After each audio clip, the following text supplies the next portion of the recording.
Perfect. What's up, guys? Welcome back to the Dope as Usual podcast. My name is Thomas, Dope as Yola, whatever you want to call me. This is my co-host, Marty O'Neill. What's up, guys? What's up, guys? Today we have a very special guest. The first time we've ever talked about anything like this or even dove into it, or most of you have never even known this world exists. So I didn't till recently, till I met some certain people. And this world does exist. And we have someone here that's going to explain their life story and give us a little insight into this world of, I mean, I guess let's flat out call it just gambling, right? Mm-hmm. All right, guys, please introduce our guest today, Mathew Bowyer. Welcome, brother. Thank you guys for thanks having for being me. here. Appreciate it. Excited Nice to meet about both of you. And no, he's not someone's baseball coach. This is not a sports. You look like an athlete that just retired. The first thing I talked to when you went to bathroom, like, it's like a fucking athlete, dude. Mm-hmm. It could be a WWE. But guy. then we realized, like, oh, you really got to be an expert to do what he did. Like, you got to really know You sports. didn't think about it like that, but yeah. You know, what's ironic about being a bookmaker is the more you know about sports or gambling in general, forget the bookmaker part, I think the worse you are at gambling. Why? Yeah, because most of the professionals that make money gambling are nerds from MIT that don't even watch sports and truly it's all robotic. It's AI driven. Those are the customers that I was cutting off, not the guy that you would think. You know what I mean? The better of an athlete you are, the more you think you know about sports, which you do, but picking the games and the spreads, et cetera, have nothing to do with how much you know about playing football or baseball. Oh, I thought we have everything. Oh, I know nothing. See, that's why we lose at everything. Well, the problem is like when you're gambling on sports in general, yeah, you know how the game is played and you know the players and you know how they're good and all that. But the reality is to beat sports gambling, which is like less than 1%, it's really driven by knowing weather, referees, umpires, the stats that are way beyond watching the game. Yeah. So the edges that you find, that professionals find, I should say, are not watching, oh, this quarterback is amazing and he throws, everyone knows that who watches the sport. So it's the minute things that people don't realize. And nobody knows that until you get in the trenches. And when you're taking bets as a bookmaker, you're cutting off these professionals and getting rid of them, of course, just like casinos do, because they're going to beat you. And they're using robots and AI programs and algorithms that you would, they simulate a game 1,000 to 10,000 ways, and it breaks it down and spits out a spread to them. So like if the Seahawks are -4, then the computer system says, they should only be -1. So they know they have a 3-point edge. So that's a huge edge. And when you're gambling, that's all you're really, if you're going to beat it, that's what you're looking for is edges. So your favorite team does not matter, is what you're saying. No. Your favorite player is irrelevant. It really is. I mean, the thing that they find is the tackle out because of an injury.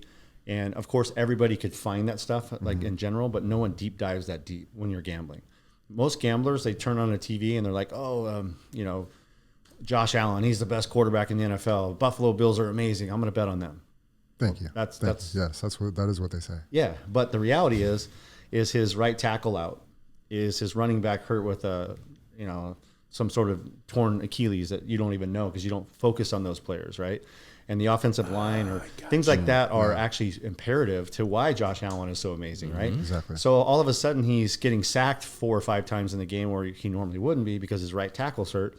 But you're not thinking that. You're just, Josh Allen's having a shitty game. I bet on him and I lost. Well, there's reasons he had a shitty game. But it's the in-depth analysis that the average bear is not doing. Yeah.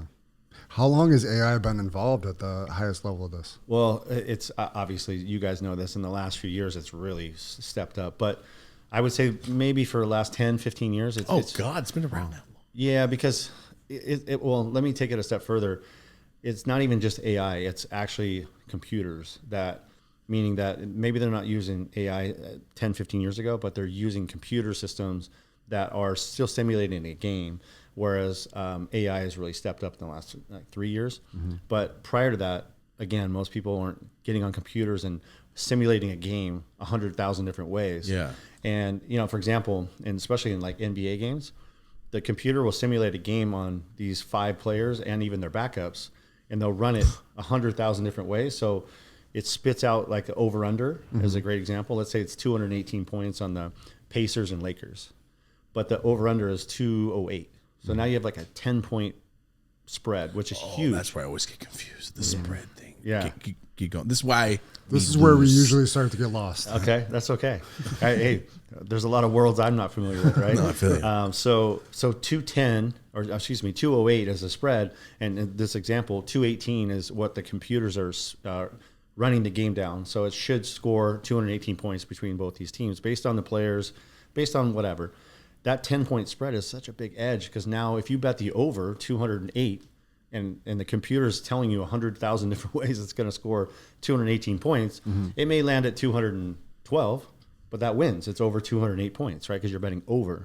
Oh, that's what the over-under means? Yeah. I watched so many Mafia movies and go, what are they talking about? I never knew what that meant. All right. Yeah, so over-under, like a baseball game, Dodgers play Reds or something, and it might be nine runs. So obviously both teams have to score 9 to push. Anything under 9 is an under that would win. Anything over 9 runs would be a victory if you bet over. It sounds so simple, right?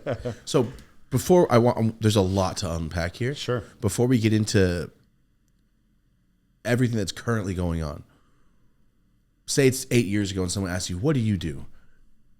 When I hear the word bookmaker and bookie, I think of illegal gambling, right? Right.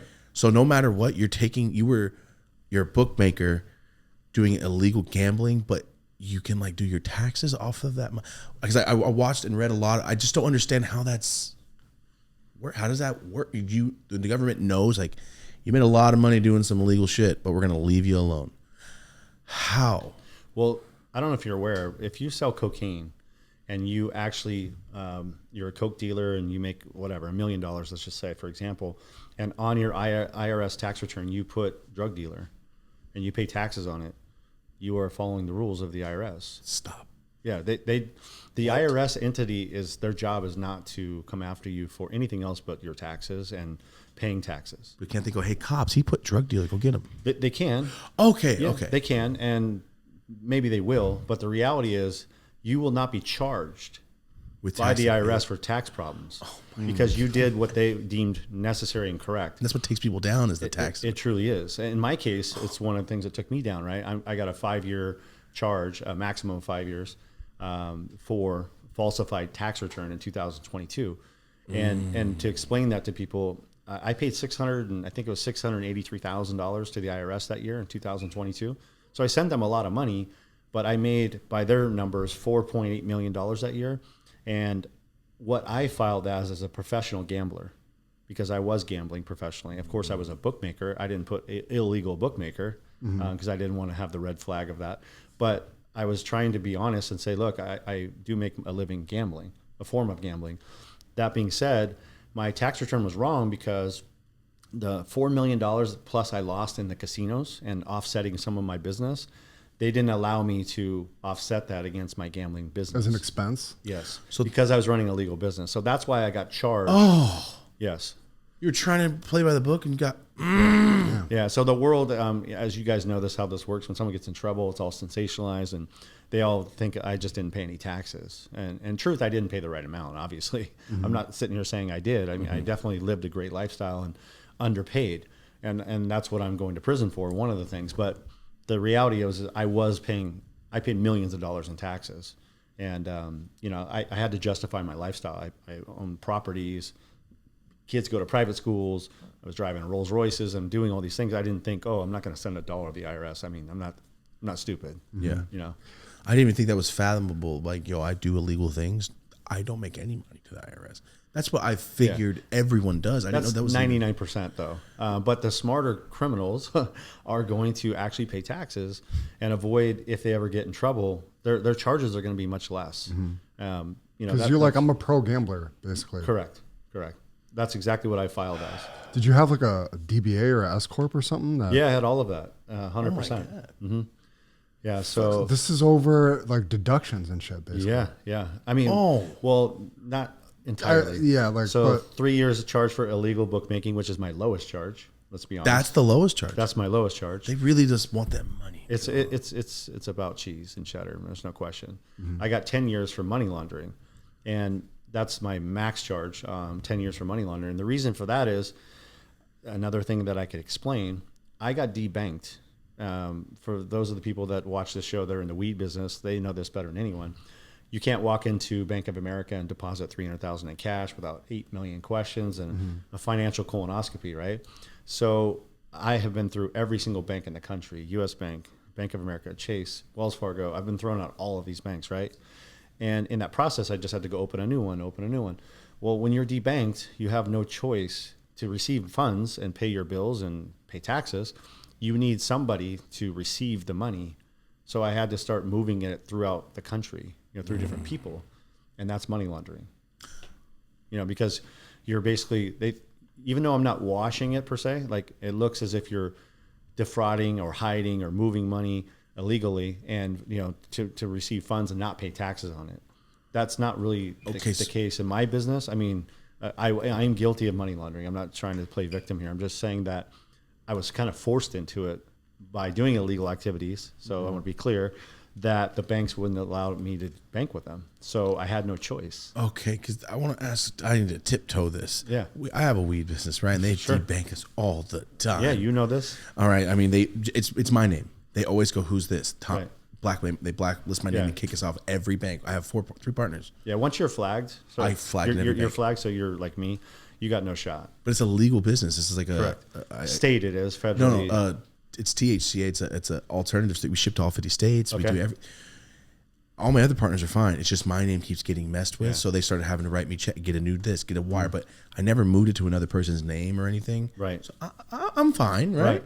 So when you said that's money laundering, I'm like, oh no. You start panicking. Is your heart beating a little bit more? I just didn't realize, did I just do something illegal? No, it's in my name still. I still pay taxes on it. Yeah. Okay. Just make sure you pay taxes. Always. And make sure that you source everything so that you can prove that you pay taxes. And I mean, at the end of the day, the government just wants their cut. And I understand that. So as long as you're paying your taxes, I mean, you're going to avoid. And it's very confusing. Nobody teaches you this shit. You get into it. Wish there was a class. Entrepreneur, and then you make some money. You think you did the right thing. Then you end up deep in the hole that you got to dig out of. Oh, that's where me and Marty were season 1. We made money on the show and goes taxed. Cool. No, you get taxed on the money you got taxed on from the show that you already been taxed. We had no idea. You got to set up an S corp, make yourself an employee, all distributions. What's this elective at school, man? Yeah. I would have took that elective 100%. It'd have been great to know. You definitely need to be your own CPA at times, or hire the right person, right? We got one recently. Yeah, I mean that's really ultimately what I've learned in life is like I'm definitely not the smartest man in the room, but I need to hire the smartest man in the room in everything I do, because I can't be a jack of every trade. I just don't have the capacity to do it.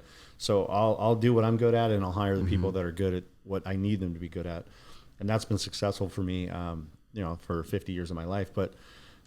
That's imperative in every business you do, right? I mean, I don't care whether you know the business or not. You guys know your business, but you don't know your tax. I mean, it's impossible to know all that. We tried to do it ourselves for a while and realized you need a team and delegation.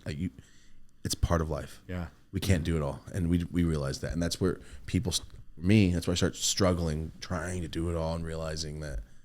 Yeah, I'm not the superhuman. That's what I love about your story is like I'm scaling this like a Fortune 500. Like we had Freeway Rick in here and he was very similar. Like I'm operating outside of the law, but I'm treating this like a Fortune 500 company basically. Time. Absolutely.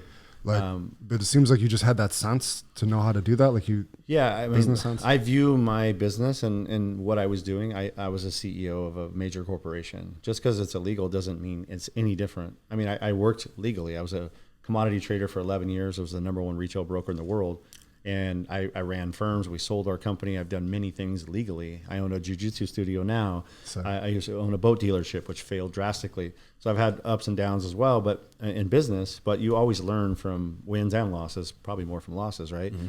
But at the end of the day, I was a CEO of an operation, and it became the biggest in the country. And I just scaled it and fine-tuned it and made it bigger and better. And, of course, it led me to where I am today, which that's the problem. You're doing something illegal. The bigger you get, the more eyes you have. Mm-hmm. And of course, you started getting, as I did, celebrities, athletes, tycoons in business. You're going to have more eyes on you even on top of that. Yeah, people talk about people, especially someone, who just made me $1 million? Yeah, your name's going to spread like, I would tell everybody I know about you. Yeah. For sure. Well, and the other thing is like, I wasn't hiding it. I was on a private jet almost every 2 weeks with my friends and family, going to Vegas, gambling at the highest levels, which, I mean, you see the Rolling Stones magazine. You know, that's the other side of the story. It's a whole separate thing. We're going to get into that for sure. Yeah. But with also, you can find all this in Matt's book, Calibrate. Yep. On Amazon. They were a day late. I was supposed to be here yesterday. It says coming here today at 3. I got one for you. Oh, well then I got a book for you because I already got one. Yeah. Okay. So in your book, this is like the tell all, but I just want to start off with the base, like the foundation. I watched a little bit of what you were saying in an interview. You sound like me and this guy growing up. I don't want to ask anybody for $1. I will start a business. I was selling dime bags and this. I was I was trading cards, upping cards, pogs, jacks, anything I can do. Hey, like I'll trade you for that. I'll trade you for that. And at the end of the day, like, cool, I'll sell you this. I made $5 a day. And then I just pick up cans, collect coins, anything I could possibly do. Sure. I was a baseball card and a football card fanatic. So like, I'm not going to ask anybody to buy me anything. I'm going to go get it. And I trade up the card and get this card and trade that. So like when I heard your story, I'm like, wow, this is great. You got the paper out. You're doing anything you could do to be self-sufficient, and especially at a kid like that, you're already an adult in your head. Right. So once you can I can sell weed. Oh, I can sell this. I can get a job and sell weed. Right. Like I'm working and getting paid to work while I'm at work. Oh, it's a video game to me. That's what we always say. It's a video game, and how many Sonic rings can I get today and collect and just, I don't know. It's not a greed thing. It's like, how good can I do today? Of course, you challenge yourself. Yeah, it's a challenge more than it is like, oh, I don't care about $100. Sure. But cool that I have $100. Yeah. Yeah. My wife and I had this discussion last night, actually. It's funny. Your analogy is so correct. All the things I've done haven't really been about the money. I mean, I fucking love money. That's cool. You know, I love it. I love nice cars and nice watches and big homes and private jets. I'm not saying I don't, but I didn't do it specifically for that. I did it to be, you know, prove to myself that I can do things that others can't. I'm not a sheep. I'll never be a sheep. I'll always be my own guy. I'll always believe in myself no matter where I'm at in life. Even right now, I'm going to prison in, 26 days, you know? That's soon? Yeah, October 10th. You know, so I'll be reporting to prison. I'll be driving with my family and being dropped off at the walls. And, you know, that's going to be a tough moment, but it doesn't break me. I mean, all I'm going to do is come out bigger and stronger. Mm-hmm. I'm 50, and I'm technically losing everything I've ever made. I've probably made $60 million in my lifetime. I don't know. I lost $13 million in a casino alone. But that doesn't define me. You know, I mean, it's one bad chapter. But that chapter will be the reason I become even bigger and stronger legally. I have no choice. I'm not going to do anything illegal. I can't put my family through this again. Mm-hmm. But I can teach my children. I can teach the world what I'm capable of. The rise, the fall, and now the rise. And the rise this time will be bigger. Because I, like you, have come from nothing. I was baseball cards, selling weed. I mean, I've done everything. I've never even done drugs. I've never even tried cocaine in my whole life. Good. Never. Because I have, I'm sure it is. No, that's incredible that you have. Oh, I thought you meant it's incredible. No, don't. It sucks. It sucks. Because I've heard doing a little cocaine can be incredible. I'm not going to lie. But it can lead to a lot of problems, right? Because of my family has that gene of addiction, and clearly I have a gambling addiction. Gotcha. I've stayed away from that because I know if I did some cocaine or whatever, heroin, I'm the guy that would do all of it. Mm-hmm. You know, there's no, let's just try something. I don't have that balance in my life. It's freaking pedal all in, let's go. Yep. And that's me. So I avoid those things. Gambling got a hold of me though, and I love gambling, and I've always loved sports. So it was a really deadly combo, you know? And if you have a passion for something, and you can make money doing it, it's dangerous. And it's easy to hide, like you're saying. Very much so. That was the best thing I've ever heard about addiction. I've never heard that, and ever. I've never heard that. It's the only addiction that you can't tell someone has. Yeah. That shit hurt my heart kind of like, damn, how many people are walking around like that? Oh, you have no idea. I have a friend, he's 24. I watched him lose 110K in a night. Yeah. He's no. That's a lot of money for it was fake. He's like, it's not even real. I won it today, so I don't care. I'm like, that's a house, dude. It's down payment on a baller house. Right. It's disgusting. But then some of the rappers we come through here just casually with like scrolling through their shit. Like, we had a rapper sitting down going, can we stop? Because he had action. Placing bets. And he's calling his mom, place this bet. Yeah. Like, dude, you just bet $4,000 on some random ass sport. So what's this sport? I'm like, well, I never heard of that sport. He's one of those, you know, like I've met those guys. I'm sure you know those guys. You are that guy. Oh, 100%. You know what I mean? No doubt. Like I'll tell you, every year there's a time in the year where all sports are shut down. Like there's There's no baseball games. Whatever's going on is WNBA is the only thing playing. And I, as one of those guys, bet on the WNBA game.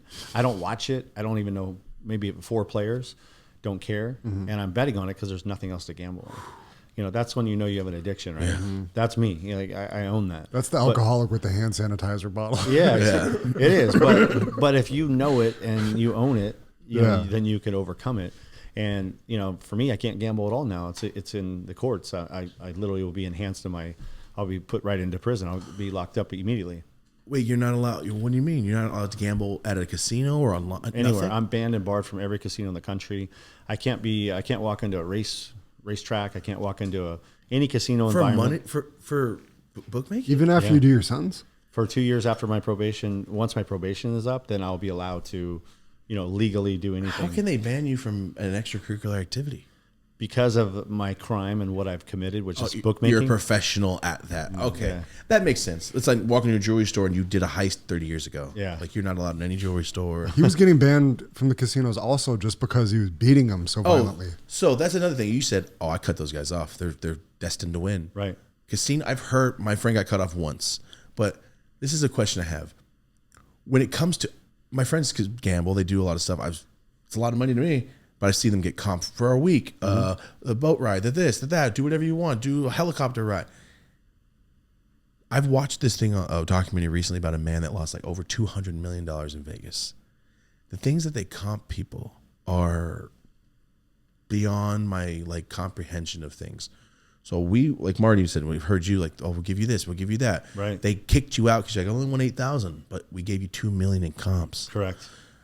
What equals $2 million in comp? Like, what could they give you besides $2 million? Well, that exact story that you're referring to is MGM Grand Corp cut me off, right? The $2 million of comps is over a long period of time. So I want to be clear. It's not like it's 1 or 2 trips, but $2 million in comps, the way I was going and the way I was gambling, and more importantly, the amount of times I was going, is easy. And I'll tell you why. I'm going to give you a breakdown of a scenario of right before I got raided. That weekend we went to Las Vegas. So there's about 14 of us on a plane. So I call up and I negotiate a trip. Well, through my wife, I got her licensed as a host, as my host. I'm the only gambler that's ever done this. So she a host? Vegas host. My casino host was my wife. So, so she was getting paid for every trip that I go on, win or lose. And all of my customers or friends that were gambling, she was getting paid on that. And she was handling them as customers. Oh, so when you lose, she wins still. Yes. Wow. Yeah, she made $700,000 in 2023 because off of my group of customers. It's like having bonus points, like it's back on your credit card. As a salary. It's another discount of my action, to be honest. That's the way I looked at it. It's not illegal. It's playing the game. It is. Yeah. And I did it. No one else has ever done this, ever. Like, not one customer has ever had their family member be their host.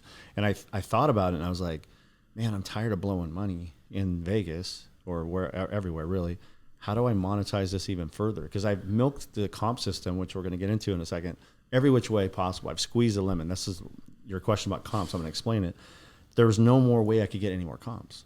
So I said, you know what? If I get my wife licensed, which is very hard to do, by the way, state has to, approve them, and then a casino has to refer them. There's a lot of, nuances, and they got to fill out all the stuff and get fingerprinted. I mean, it's a big deal.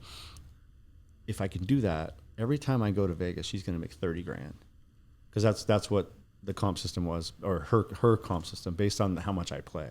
Because I'm bringing $2 million or $1 million every trip, every 2 weeks. In cash or wire, yeah. Oh. Yeah, I mean, I was firing $300,000 a hand. Do you have a security guards with you at least? No. I mean, I wouldn't expect you to have $300K in it. I'm like, this guy's here for an event. You know what I mean? Some athlete guy or coach. Mm-hmm. I wouldn't expect you to be like, yeah, I have $3 million here. Well, I wouldn't expect that. Vegas is so smart about security, cameras, protection.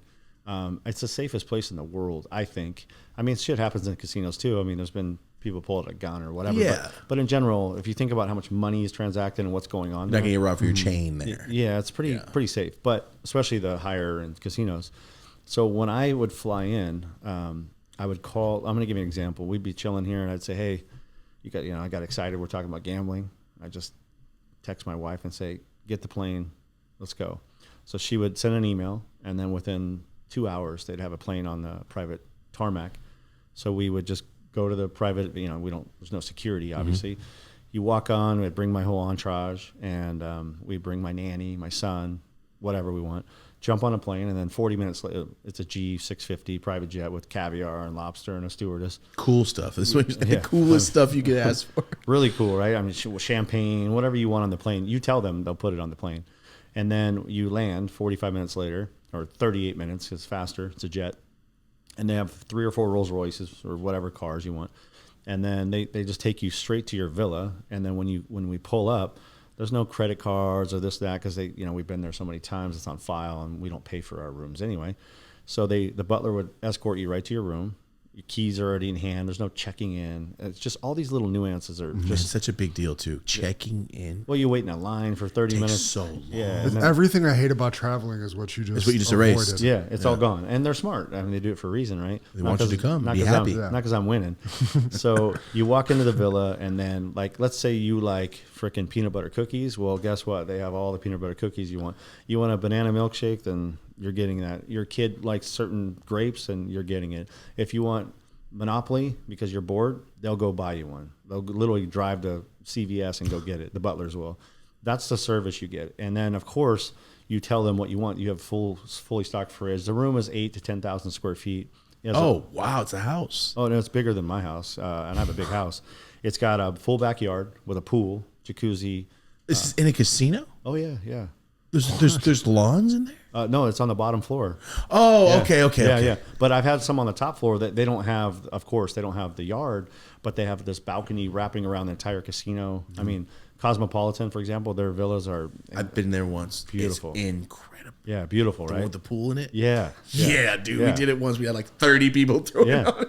I've been there 100 times, literally, in that villa. They have 4 of them, and these rooms are so incredible. I mean, it's the nicest. Of course, everything's modern. You have a TV in every bathroom and a bathtub, or just all the little things. But anyway, when you come into these settings, you're basically walked right in, and then you immediately, of course, if you're a degenerate, you're going to go gambling.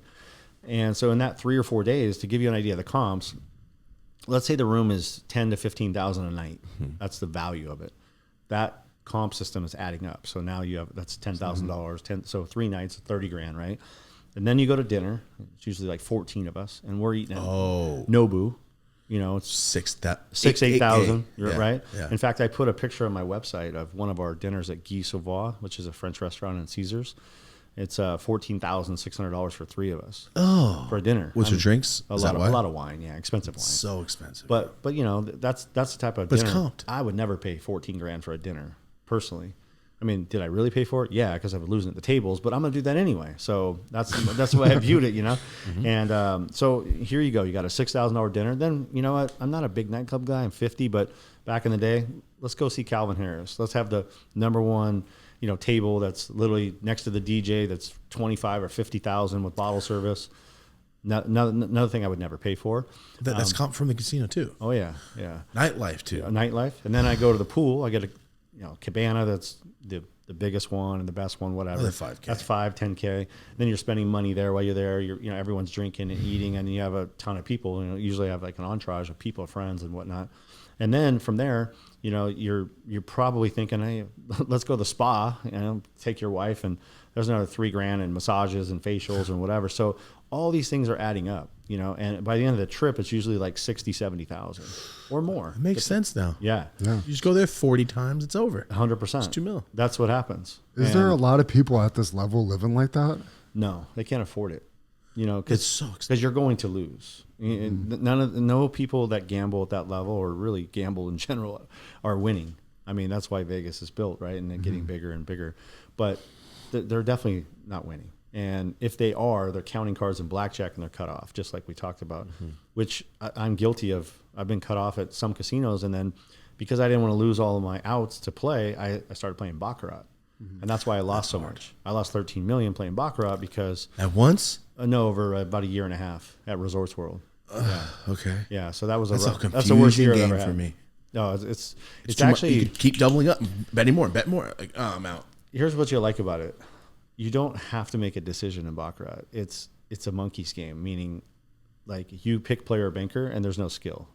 So that's one good thing. You may not understand it, and you will quickly if I taught it to you, but it's the closest to 9. It's that simple, which sounds simple. It's not. But the point is you pick player or banker and the cards are dictated. You don't, blackjack, you have to decide hit, this, that. You don't do that in baccarat. The rules are determined. So that's one good thing about it. Just chance. Literally Yes, just chance. It's all chance. But it's the best chance out of any game, aside from blackjack and dice if you're playing perfect, that you can hang in there and like least edge for the casino is baccarat. Gotcha. And then there's no skill in craps though, right? I mean, there's no skill, but there's skill in terms of how you bet. Yes. But no, I mean, some people have these books where you hold the dice a certain way and you hit the back wall a certain way, but there really is chance. It's all luck. Yeah, it is. Okay, because like you said, like I feel like I don't have an addictive personality, but I do. I gamble for the first time on my 18th birthday. I won $100. I could not believe and then I lost it, and then lost 40 more. Didn't step foot in a casino for 10 years. I was so pissed. I was selling weed. Like, that was a fucking quarter I just lost. That's the best $40 you ever lost in your life. No, oh, yeah. And then it was great because I don't gamble. Dude, I'd rather buy weed. That was my thing. I'd rather just go buy weed. So bad to lose that. I remember. It's like being robbed. And like, I can't punch anybody for robbing me. It's my own fault. Right. And I went to casino 2 years ago, and I bet on a number on blackjack. Or not blackjack, roulette. on roulette. And I hit. First number, first time ever. And then she's sitting scraping all these. I'm like, what are you doing? She's like 36-1. And then it just, that's when I get it. Now I get why people are in here just drinking their life away. Yeah. For the chance to get that one. Yeah, of course. And I got that one. I only bet like $80. And I'm like, that's how much I won back? It's a big score. Oh my God. When she kept handing, like, are you shitting me? Yeah, the dopamine rush that you get when you win money gambling, for at least for me, I'll speak for myself, is unlike any sex you've ever had in your life or high or whatever. But, everyone has a different form of what they deem to be a dopamine rush, right? For me, it's gambling at the highest level. I have to gamble.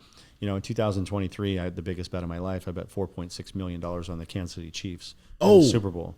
Wait, did they win? They beat the Eagles. Okay, good. I got lucky. Truthfully, most of the stories I remember the most are the losses, but this is the one, because it was the biggest bet I ever made. And what happened in that game, I don't know if you remember, but Mahomes went into the halftime like hobbling, and they were down by like 7 or 10 points. So you're sitting there stressed out. Oh, I thought I was a loser. I mean, he came back out. They were saying Chad Henne was going to be quarterback for the second half of the Super Bowl, because obviously he must have went in and got some cortisone and whatever. But he came out and played, like he always does, amazing. So I won. And then my point to you is, if I didn't get rated, 8 months later, I would have bet $6 million on the next game or next Super Bowl, or So it just gets worse. It gets worse. Yeah, it gets worse. It's just, you're always chasing a higher high in gambling, and it's never enough. At least for if you have a really addictive personality or a problem, gambling.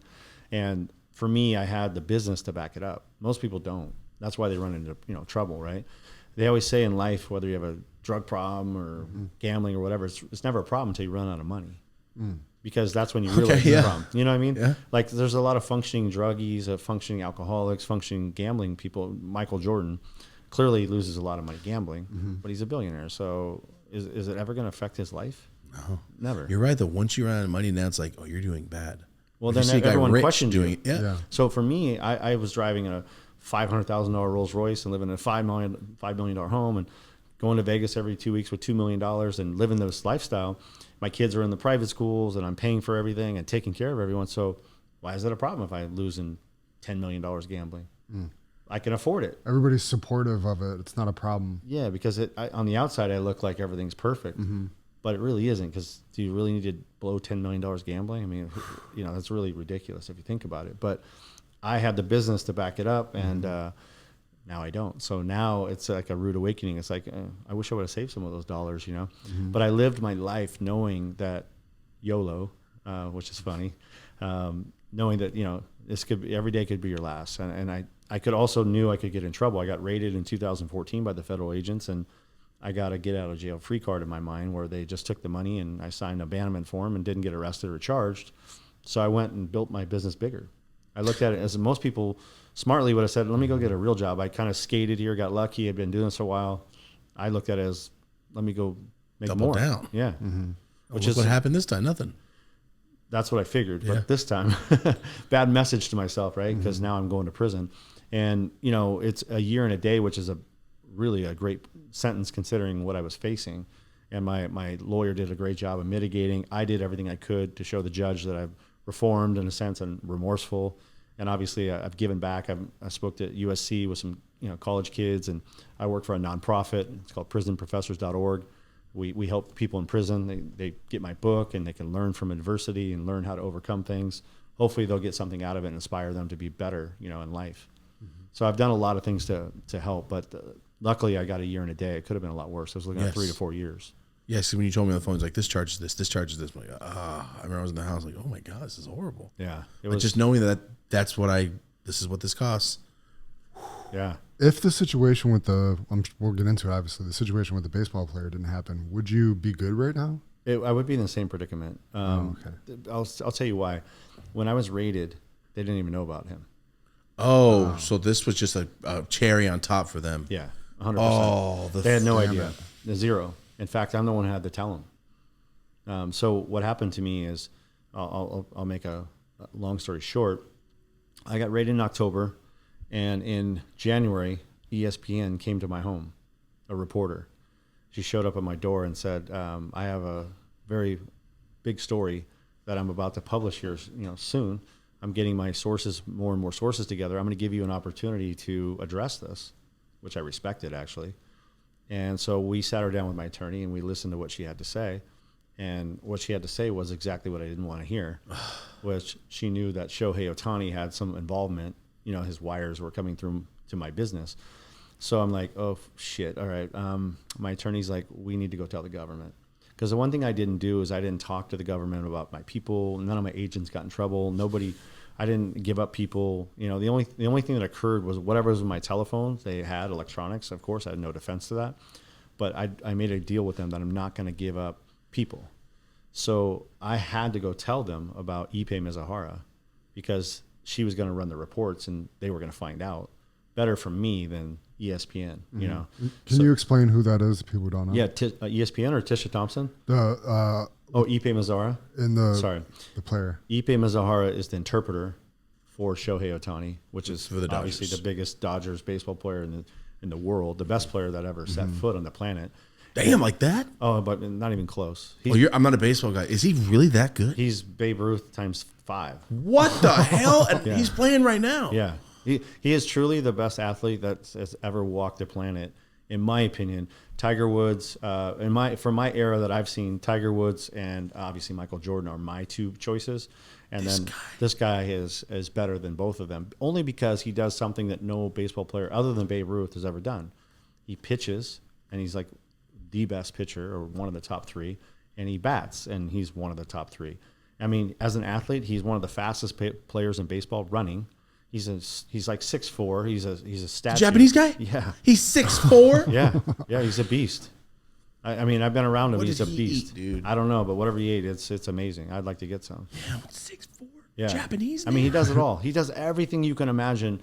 Oh, So- I just knew that he was super famous, and I've never watched him play. If you're a sports person is saying I'm going to watch a game. You would actually, even if you're not a baseball guy and a sports guy, like when it comes to baseball, you'll have an appreciation. Go a day when he's pitching, because he's pitching and batting. You'll never see that in your lifetime. I didn't know that about baseball. Yeah.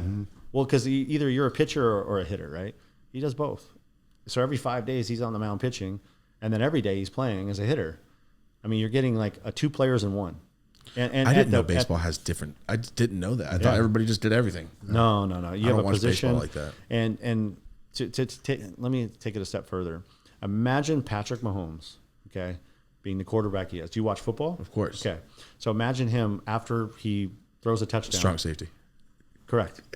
No joke. Or Like linebacker. Deion Sanders. Remember Deion Sanders tried to play wide receiver for a minute? Yeah. Yeah. But even more so, the best in the sport at both positions. I got to go see this. And the fact that you're talking so highly of He's this man. in LA. Yeah. This just shows that you're a sports person, Yeah. because it's like this guy, not the reason you're getting in trouble, but it's a reason why it's so Big. is Right. because of this guy. You're still like, he's the best player. Yeah. That's when you know you love sports, man. Yeah. No, I have to give him credit. He's amazing. And, you know, I feel bad for him that he's got a little tarnish to his name because of this. Because I know he didn't gamble. Everyone thinks he did, and I get why. From the outside perspective, it looks that way because the wires are coming from his bank account. I do believe the question mark that's really, really, out there that I question is, did he know that his interpreter was borrowing or using some of the funds? I think that's a little bit in question. I think that kind of got, misconstrued. That's my opinion, but I don't think he gambled ever. The law is that a pro athlete can't gamble on sports, period, right? No, actually, each sport is different. The law is this, though. They cannot bet on their own sport for sure. Oh, no. That's conflict of interest, man. That is for sure. But each, like baseball, the law for baseball is they're allowed to bet on like NFL, but it can't be through an illegal bookmaker. It has to be a legal entity. Oh. So is that why Pete Rose got in trouble because he's betting on his own sport? Yeah. He was my client, too. No, I heard a little bit about that. Yeah, I just remember as a kid, he was that guy got kicked out of baseball. That's what I knew as a kid. Right, like that's the guy that got kicked out of baseball. Just the picture of him sliding. Yeah, he was a beast. That's what I thought he was, and then I heard that he got in trouble. He did, and it's sad because he never rigged a game, bet against himself. I mean, what he did was wrong. I mean, he knew the rules, but he's just such a competitive guy, and he loved gambling that he just bet on himself to win. I mean, that should be legal. If you bet on yourself. I mean, I actually agree with you, but the reality is he definitely knew. But it's really sad he's not in the Hall of Fame, especially before he died, because he deserved that. Like if he rigged the game or cheated the game in integrity wise, I get it. He should be banned for life. But I feel like he really scapegoat. He took it hard. Do you feel like the NFL is rigged? I don't think it's rigged. I just think there's probably a situation where an umpire or I should say referee, or maybe a kicker could have done something, to change the outcome once or twice here and there. But no, it's too big of a sport. They're paid too much money. There's too many things to overcome. Like basketball is so much easier to cheat at, so to speak, or rig a game than football. I mean, obviously a quarterback or a kicker can really change the outcome of a game. But basketball, if you're a player that has any capacity to score or not score, I mean, you can really change the outcome. And there was a scandal that just came out 2 days ago on ESPN where there was 13 college basketball players were fixing games, completely like actually betting on and against their own team. Well, that's sad because the integrity's gone when you're doing that. That's the issue with gambling becoming legal, is these young kids are going to be the ones that get in trouble. Because let's put yourself as a 18, 19-year-old kid, and you're really good at sports, but you're not going to go pro. Like you're amazing. You're playing for, let's say, Arizona State, and you are maybe the third best player in the team, but you're not good enough to go pro, to be in the NBA. So you're not going to make a lot of money in basketball. So what happens? Maybe they start gambling, and they create a debt with a bookie, and now they're in trouble, and they can't pay it because they're in college and they don't have any money. So now it's, what's the way out? Shave a game, cheat a game, figure out ways to make money. That's the thing that's happening now. Or you have a guy who knows that they can't ever become, financially set from playing basketball, and they want the shortcut. So the shortcut is, how do I make money for the next 5 years, like while I'm in college or whatever? So it's very tempting. I completely understand. Never thought about that. Because if I'm in this situation, I'm going to shave a couple points. If I'm like, dog, we already lost. What's the wrong with me missing 2 free throws? Like, we lost. I just got paid $6K. And that's the thing. It could be even a small amount, because a $6K to a 18, 19-year-old college That's kid $100K. That's $100,000. It's a lot of money. And believe me, $6K is easy. I mean, shaving a game can make $1 million. I'm not saying he would get $1 million, because he's going to have all these people, but they're always going to get caught. They're always going to get caught. I mean, 90% of the time, because these kids talk too much, number one. Number two, when you start betting obscure amounts on games, these systems are all in play where they see it. Meaning like DraftKings. If all of a sudden $2 million comes on Thomas to not score 20 points in a game, and you used to score 20 points, and all of a sudden that game you score 8, and they go look at the video camera and you're just bricking shots, and there's an obscure amount of betting on that particular game, it's very obvious something happened. Gotcha. Which is what happened in these baseball pitchers. That I don't know if you saw what happened with this year. These 2 pitchers for the Cleveland Guardians. That's like D1 or like No, this is professional MLB. Cleveland Guardians. Yeah, it used to be Indians. They changed to the Guardians. Stop. Yeah. When did that happen? Like 2 years ago. I know. It's Washington football team sounds so sick. It's the same thing, right? So Indians, you know. What about the Chiefs, man? Yeah, yeah, that's true. They haven't changed. Chiefs. So these two guys threw a ball in a game that bounced about halfway to the plate, and then on those two pitches, there was massive amounts bet on ball or strike. So that's actually so obvious. You know, you got to, let's just say I'm going to throw out a number, $2 million bet on the next pitch being a ball or strike, when the average bet on that is maybe through all the industry is maybe $20,000. Now you have 2 million, and the guy throws a ball and it bounces to the plate from a professional athlete. Oh no. So it's very obvious to see, you know, like they don't understand that they're not going to get away with it anyway. And of course they're being investigated, and, you know, I'm sure things are going to come of it, but that's an example. Everyone's greedy. I'm greedy. We're all greedy. So where's that amount where you can get away with it and, you know, not get caught? And it's just, there's too many nuances with cameras nowadays and people that talk and sources everywhere. I mean, it's all going to come out. So these kids need to be taught and spoken to, which is something I plan on doing. If I can go in front of a college kids team in any sport, mainly these bigger ones that they can shave spreads and stuff, and I can talk them out of doing these things and ruining their life. Yeah. I mean, they're going to end up in prison. They're going to ruin their career. I mean, this is a punishable by prison offense, but shaving points. Oh yeah, if you're rigging games, I mean, they're going to come hard on you because, you know, you're taking away the integrity of the game, which is so big. I mean, what's the law? All the gambling associated with it too is it's fraud. illegal gambling, and it's fraud. I mean, you're committing because they're usually betting. You know, obviously there's gambling going on. Constitutes fraud. Yeah, I mean, because you're basically cheating the system, and then in doing so, you have to gamble, and you're going to be probably gambling an illegal bookmaker. So that guy's going to get in trouble, and then the guy who's paying him is going to get in trouble. And there's so many people involved. It's not like it's just one kid and that's it. You know. Yeah. So there's that many opportunities for people to fuck it up. Yeah. And it's just going to spray down the line and open up Pandora's box in so many areas. I didn't realize that's how this works. I always wondered why it was such a big deal. The college kid got college shit. Like, who cares? It's college game. It's over. Now I get it because somebody made $1 million off of that. Correct. I didn't. There's a whole other world of things. Yeah. Well, you know where it started with the Mafia. Yeah. That's why I see. I'm like watching all these movies. Like, oh yeah, The Point or Henry Hill. I was running numbers and doing this. I'm like, oh, what does that mean? And somebody owed him money and couldn't pay, and it's either you have a problem with the Mafia or you figure it out. And I don't blame a kid. I mean, if I owed the Mafia, you know, a lot of money and I don't want to end up in a trunk, I'm going to go shave a game too. Oh, and I'll shave more than one. Yeah, of course. 100%. Yeah, your life or shaving a game, I'm shaving a game. But that's the problem is they can't get in that predicament. And if I can prevent some of that by talking to these young kids and, you know, letting them learn from my mistakes, then that's what I'm trying to do.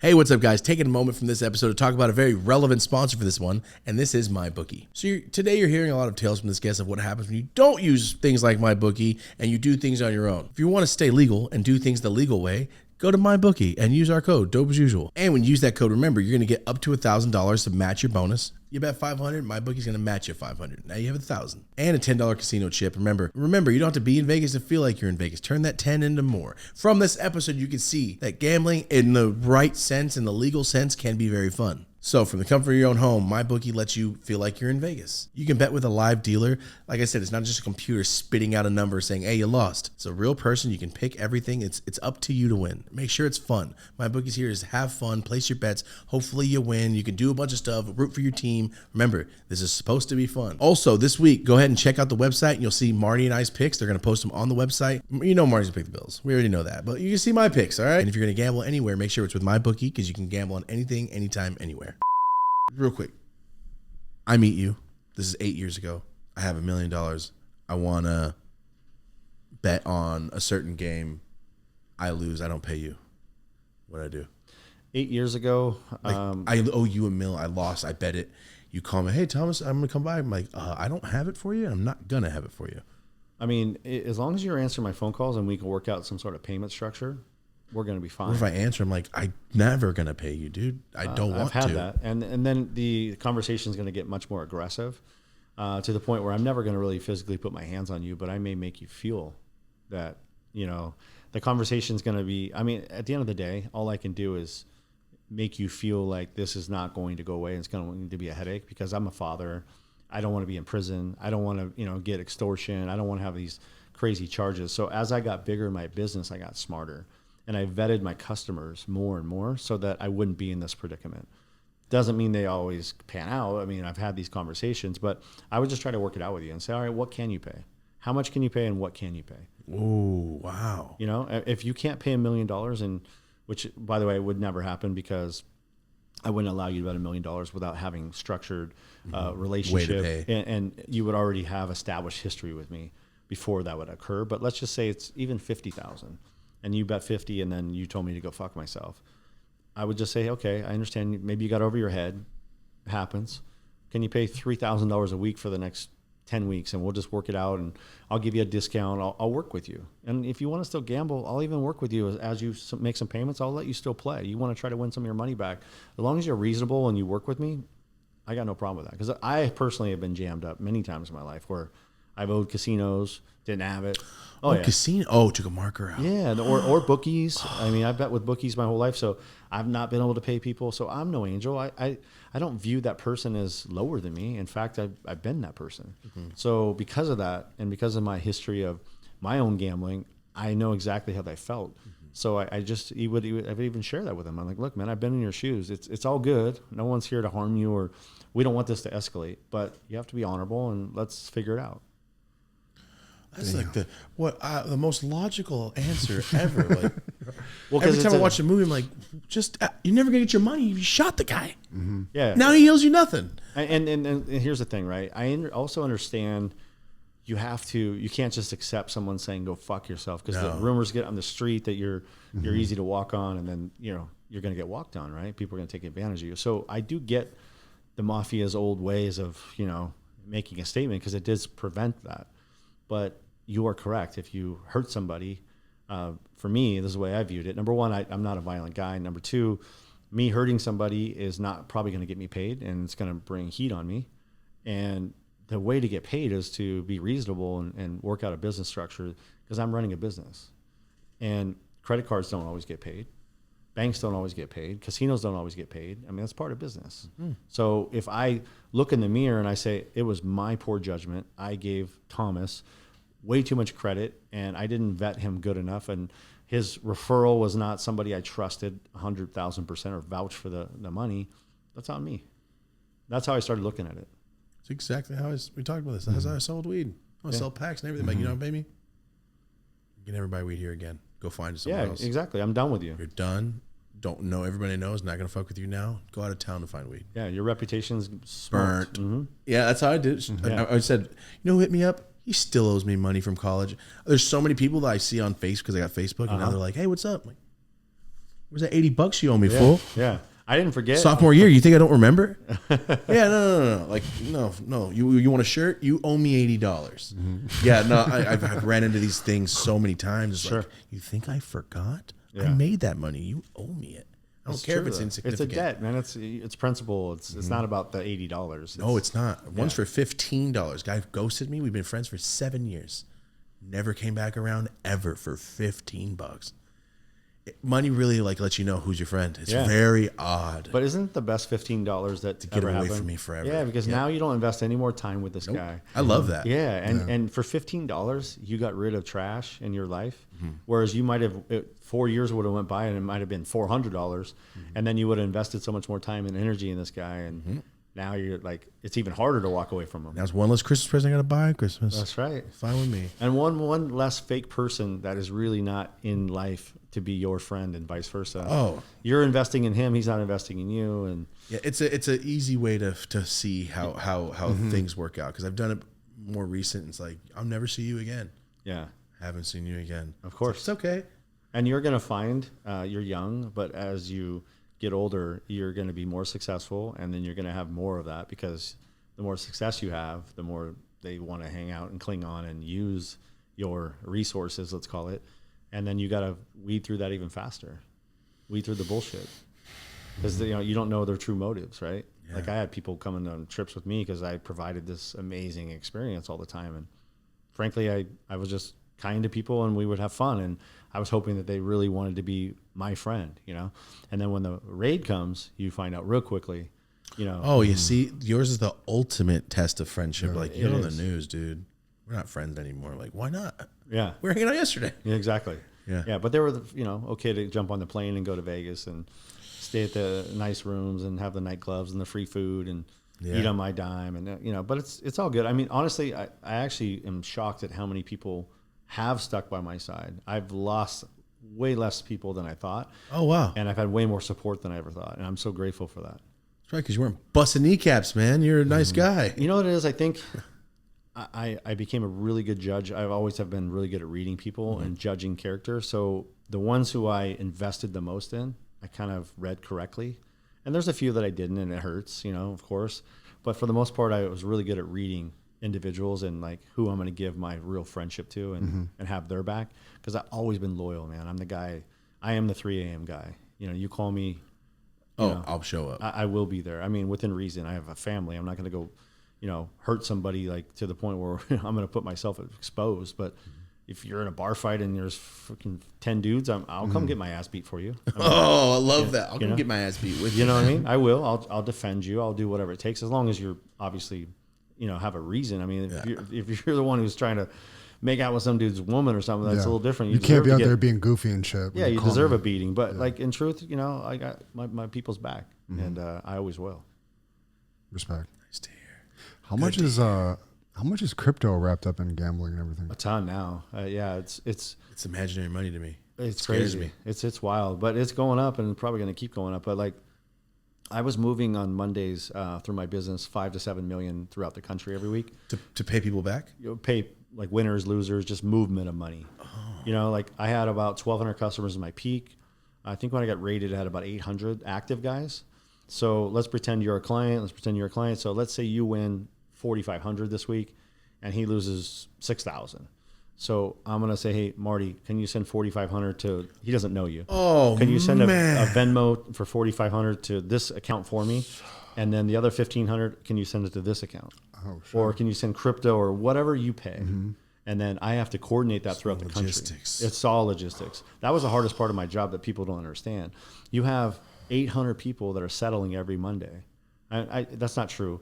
Some of them are rolling over because they're out of town or the balance is, you know, if a guy owes me $200, I'll just carry it over and leave it in the account. But, you know, figures that are 1,000 or higher. Keep track of this. The computers are the key. My website in Costa Rica, you know, was amazing. It had everything on it, every bet, everything was recorded or taped or put in. Is that what got you in trouble? Is having the records of these things? I mean, it didn't help, but they already know. They know. Yeah. I mean, listen, the federal government has all the resources in the world. If they want you or Marty or me, we're dead. For sure. Yeah, you're smoked. We've said it so many times. Like, there's nothing I can do. That's what we say in the phones.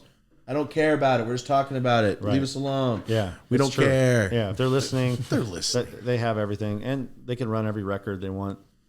iClouds, this, that, burners. It doesn't matter. Yeah, you can pretend that you're pulling something off, but with the camera everywhere and the people that talk and nowadays everyone's stuff gets pulled when they do a raid. So like all they do is even if they let you go, they just take your phones, your computers, they plug it in this computer, and it has everything. And if Thomas is in 20 guys' computers that have been raided, then Thomas is probably doing something he shouldn't do, right? Why is he in 20 criminals? Just connect the dots off one person's computer. Yeah. So everything that's in those computers and phones, and even though people don't mean to give that up to the feds, it's not like they're choosing to. It's just you're grabbed, and once they have it, you already have a search warrant. They have no rights, so you're smoked. I mean, and whatever's in those phones is going to hurt some people, sadly. Even if you don't intend to. Okay, so every Monday you're spending 12 hours a day doing this? For sure. Okay, because Sunday night booking with our stuff is how many hours you take? Yeah. Could you imagine doing 800? Yeah. So let's say Sunday night, this was my procedure when I was a bookmaker. Usually there's a Sunday night football game or a Lakers game or whatever. And as soon as that is over, which is either 8 p.m. or 9 p.m. or 10 p.m., depending on which sport it is, then I get all the final numbers of the week for all the customers, right? Now I know all the games are final. So again, just example, you won $8,000 that week. Now I have to figure out, okay, I got to get Thomas $8,000. I know because we have a relationship how you like to be paid. You're a guy who wants cash, or you're a guy who wants a wire, or you want, everyone's different, right? Weed guys, they like money in their bank accounts because we know why, because they have cash.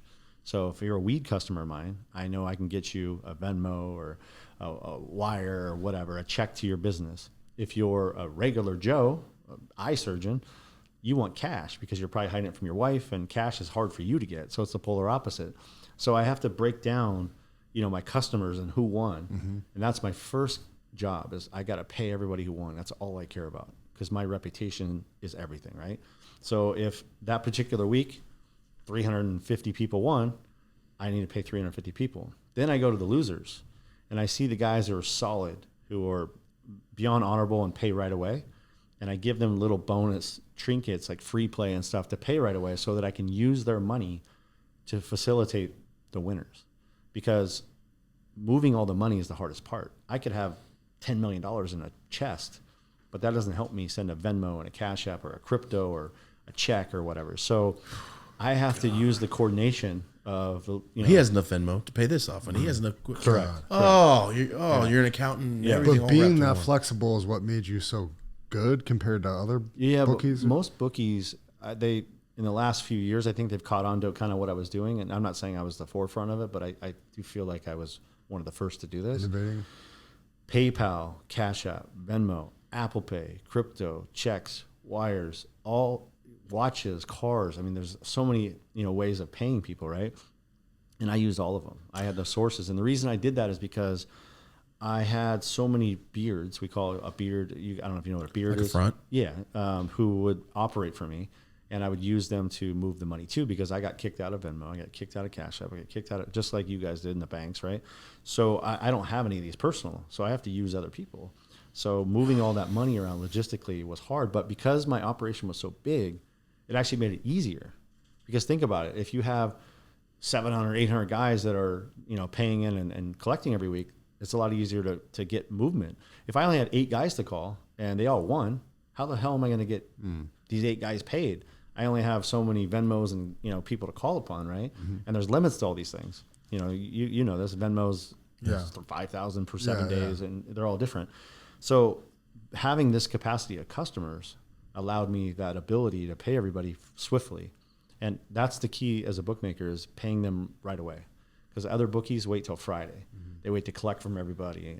Not all of them, but a lot of them. Gotcha. And listen, it's hard enough to win.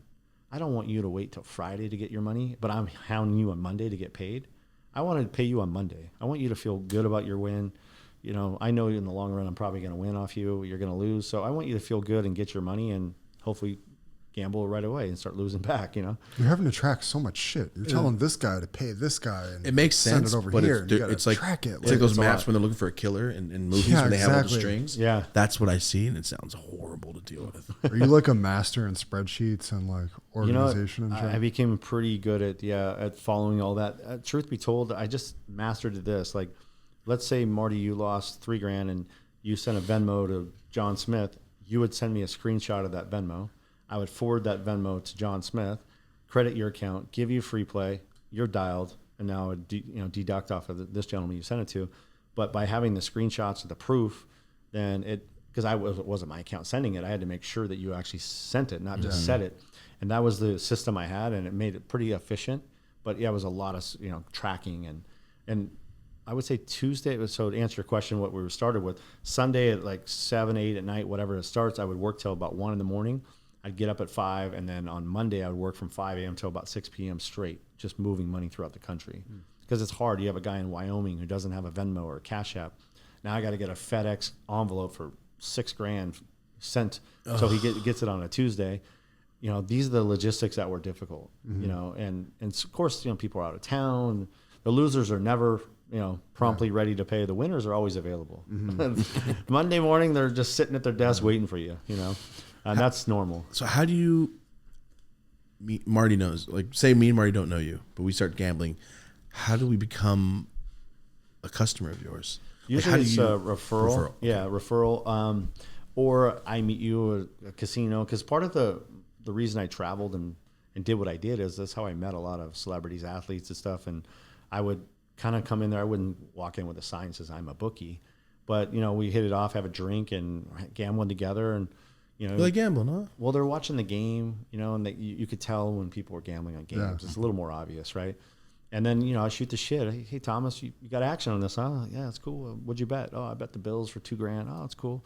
I bet it for 10 or whatever. I'll tell them, and I show them my ticket and just kind of bullshit. Oh, it's cool. Do you bet with a bookmaker when you're not in Vegas? Do you have one at home? Or, yeah, I have a bookie and my golf club or whatever. No, I don't have one. Okay, well, that's what I do. If you want to get an account with me and build a relationship, love to work with you. And, that's kind of just an idea. Easy. But it sounds like such an amazing part of business. I love how you compared yourself to being a waiter.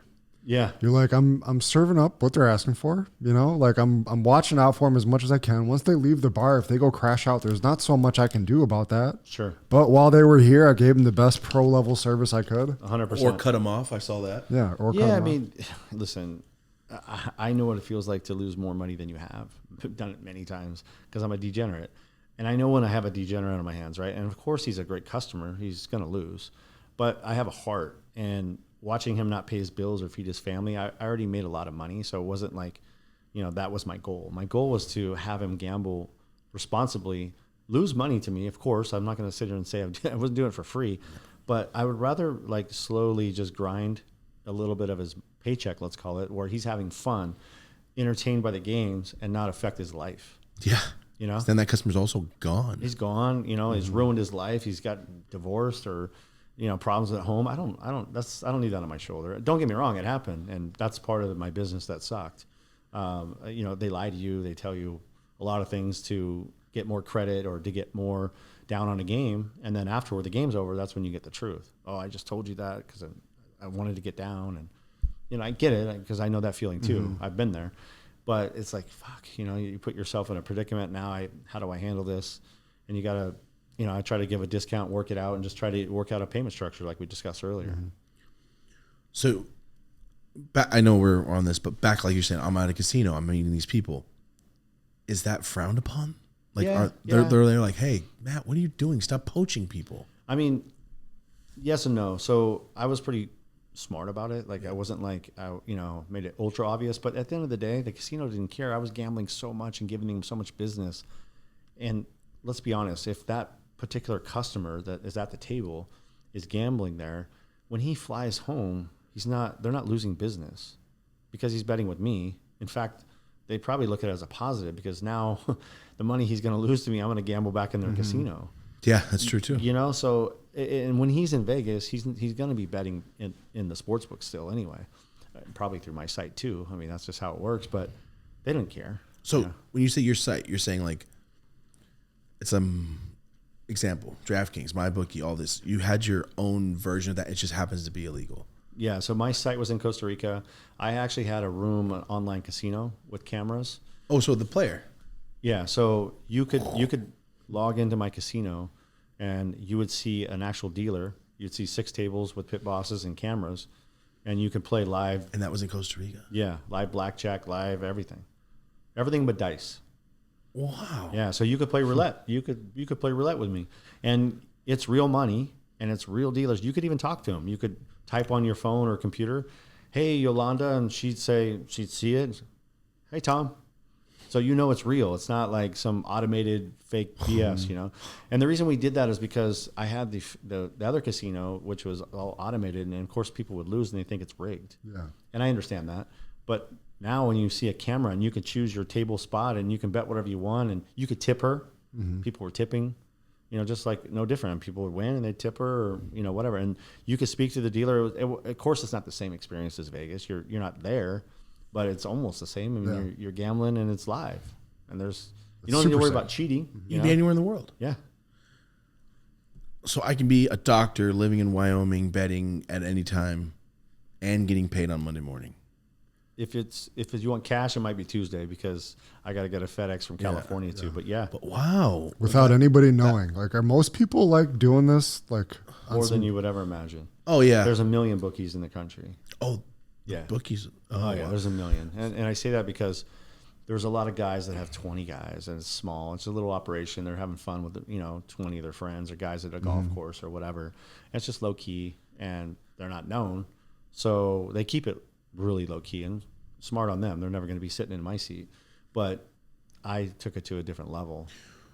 So this is a full, my bookie probably has 500 employees. DraftKings probably has a fucking 1,000 employees. I get it. How are you operating this? Like just you, people gambling, and you're taking care of it? Done?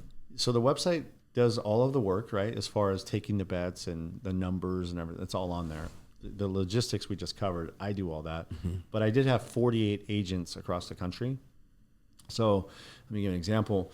Let's say you live in Chicago and we have a relationship and you're an agent for me. What that means is, let's say you work at a great example, car dealership. I had a lot of agents at car dealerships. Most car salesmen like to gamble. They're on the lot, board, games are on, they're selling cars.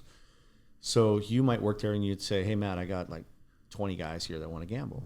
I say, perfect. So let's set them up on my site. You'll be the agent. You'll have your own little PIN and passcode to look at your players. You handle all 20 of them, and I'll give you 20, 30, 40% of all the proceeds. And you handle, so let's say for that week they win $8,000. I'm going to send Thomas $8,000. You're going to pay everybody and collect. So you make nothing that week because the players won $8,000. The next week they lose 20. The $8,000 is going to come back to me because I'm the house. And by the way, you had no risk. You have $0 It's just risk. coordinating. It's always my money. The 8,000 comes back, and now there's 20 minus 8. That's 12,000 left. Let's just say, for argument's sake, you get 30%. You take your 30% of that 12, which is obviously what, 3,600. You would give me the difference, and that's you made 3,600 bucks that week. Incredible. And all you're doing is facilitating. Not even your money risk. Correct. Oh, I can see how this spread so fast. How fun does that sound? Yeah, especially when you don't have to gamble, right? You don't gamble, Yeah, you're so not risking anything. you're just getting paid for. Why is this illegal? Why do you think this is like? Is it 'cause it's not regulated on the cash exchange? It's not regulated, and the government's not getting their piece. That's really the real reason. And obviously in California, it's still not legal here, but 38 other states it is. It will be legal here by 2027. They're just fighting over the Indians and the casinos against, the DraftKings and FanDuels, who wants it. But the reality is it'll be legal here definitely within 2 years. So like I can just wait. It'll be legal so you can do what you're doing. Not me. No, I'm saying, say this never happened. You'd be able to do what you were doing legally. DraftKings and FanDuel, see, this is the part that's completely BS. They're never going to give a license to him, you, or me, because we're not a conglomerate corporation that has ties to people that are going to allow us to get a license. You'll never see John Smith, even if he has a ton of money, being DraftKings. It's going to be these corporations. That's what's unfair about it. So It's like the weed licenses. yes, they only give so many, and obviously, from my understanding, Cherry picking. You would know more who's got the take and who's not. One guy's got all of them right now, basically. So Yeah, I know. I get and it. there's a reason. I mean, he's paying people or doing something. And we all know that. Oh, for sure. He's And- not stealing them. He's buying them and going, you want this? In 2 years, it's going to be worth 30 times that. But thank you. Thanks. Yeah, Hey, man, that's business. I get it. right. All right. So I saw something recently. I won't say where, but it's near LA. I have a friend that was like, hey, man, what do you want? He's like, I'm just gambling. I go, like, on what? He goes, there's a guy at a store. What do you mean? Because he made a website. You gamble like a casino. You upload money from a card. You go to the liquor store and go, hey, man, my $80. Keep the other 20. I'll roll it over for tomorrow. That's a bookie. Yeah. He's got the whole town just on their phones constantly Jonesing. like, yo, it's pennies. I don't care. It's pennies. Right. It's like, but I won $100. Like, fool, you lost $700 last week. Go, but I won $100. I don't know why people don't understand. Like, yeah, it's $60. Like with taxes, it was 68. Do you not understand? Yeah. You only buy one with $100. Like, no, but I don't understand how people don't get that. The fact that like you're going to lose, you're gonna lose forever, and it's the dopamine rush. I'll answer that. Yeah, because I'm guilty of it. You first of all, you're competitive. We all are, right? And you want to beat something that's almost impossible to defeat. And you haven't experienced this. Well, you kind of did in the roulette, but imagine you win. Let's just say 200,000, right? On something crazy, right? You are going to get this rush inside you that is I inexplainable. can't imagine. I don't want that fucking rush. No, you don't, because you'll chase it. You won't. But it's inexplainable. And what happens is it's the easiest money you've ever made because you're not actually working and it's fun. And so that feeling is so bad. You know, like let's be honest. I mean, nobody wants money handed to them. I mean, we would love it, but the reality is it doesn't feel good, right? No. But if you go gamble and you win it, even though you're not blue collar working for it, it feels incredible. And you're beating a casino or a bookie or whatever. And, you know, it's so hard to beat them anyway. So you just have this extra feeling. And guess what? They're going to give you in Vegas drinks and rooms on top of it and everything else, you know? So we're on it. Yeah. The last trip was free. Everything was free. And I got paid. So listen, not only that, there was times I got on a plane. I went to Las Vegas with $0. I mean, let me rephrase that. $800 in my pocket, just so I could tip butlers and stewardess on the way in on the jet. I land, I get there, I go to the tables, and I would win $1 million, $1.5 million with $0 because I had a credit line. Because you credit. Oh, they must be pissed. And I would come home on a plane with $1.5 million in cash and 4 days of $80,000 in food and beverages. Oh, addicted. Wine and the best experiences in the world. I mean, I've done things that people will dream of. I've had movies. Meet and greet with Andrea Bocelli, with my wife, in a private concert. Oh, my God. Blake Shelton, backstage. Golf with Charles Barkley, Travis Kelce. I mean, all of this stuff is like, oh, this is our high players. You get to do the cool stuff. Yeah. I just thought it was rooms and cars. No, go look at my website. Look at all the pictures. I just thought that's because you were doing bookie things. Like you're so. Yeah, what? Casinos really know how to get the money out of your ass. Like, keeping you 3 more days. They do. He's going to lose it. They're brilliant, though, because it did draw me in. And, I mean, I actually would have won anyway because I'm such a junkie. But the truth of the matter is those things are just additional highs that bring in your family, too. Like, let's say my wife hated, at the end, she was tired of it, right? Because we're going, this is kind of funny. We're going on a plane every 2 weeks to Las Vegas in a private jet and living this lifestyle. And she was actually tired of it. And I was like, how are you getting tired of this? Like, this is incredible. But she didn't get the same dopamine rush I did. So, but long story short, they would give her gift cards and things, you know, to go shopping or this and that. She's not really a ultra, despite our lifestyle, she's truly has not been a materialistic woman. I mean, it doesn't look that way because I bought her all this shit. But the reality is she loves it. Who doesn't like it? But it's not required to her. The point is they would still give these things to make everybody happy. Because, you know, they need the wife happy too. Yeah, because if not, she's going to be like, we need to go now. Yeah, we've had enough, you know? Yeah. So they're sharp. Yeah, they're good. Yeah. It's like people, they're like, we have this criteria. This guy is this kind of guy. Give his wife this. They'll be here for a week. Yeah. Yeah, and then they're going to get the money in the end. Do you feel like Vegas is dying? It is, definitely. Thanks to me. Oh, because online gambling? No, because of this case started as a KYC problem in Las Vegas, know your customer. So this case actually is still going on. My case, which I advanced sentencing because I didn't want to sit around for 2 more years. Oh, I didn't know that's an option. Yeah, well, I chose to, and that's why I'm doing time. I probably wouldn't do time. I'd probably get like house arrest. But I chose to do the time because I need to move on with my life. I'm a father of 5. I'm not making any money. Oh. And I'm sitting here like a duck just waiting to be in front of a judge. So I said, you know what? I'd rather let's just do it. So I'm going to prison. I'm not saying for sure I might have still went to prison, but I probably would have got house arrest, you know, if I waited, because they are currently going after the casinos in Las Vegas, the government, because they allowed guys like me to come in and gamble and launder money, and KYC means know your customer. They knew I was a bookmaker. They're not supposed to allow me to come gamble there, just like the banks aren't. That makes sense. Okay, so, and I don't blame them. Listen, they're a business. They needed, Resorts World especially needed my business. I lost $13 million. My friend lost 12. That's $25 million between the two of us. At the end of the day, that's a lot of money, right? So them looking the other way and pretending to act as if they didn't know we were bookmakers, I understand it. I get it. But the government didn't like that. So that's where this whole thing started. It's still going. Yeah, it wasn't about Shohei Ohtani. That's what came out of this. Mm-hmm. But the real reason is the mainstream clickbait title. Yeah, exactly, of course.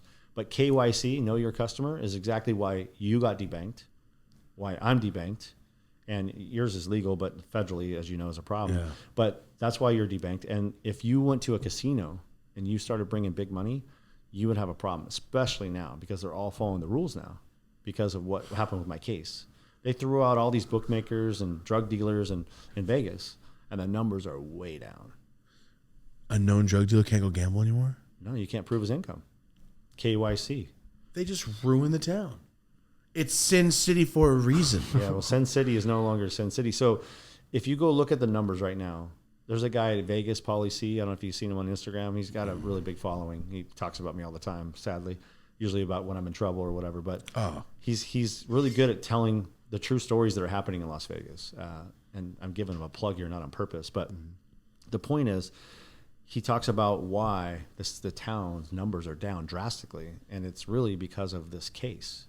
Because think about all the casinos that had the people that gamble the most are guys in the weed business, bookmakers, drug dealers, people that make money in the gray area world like to gamble.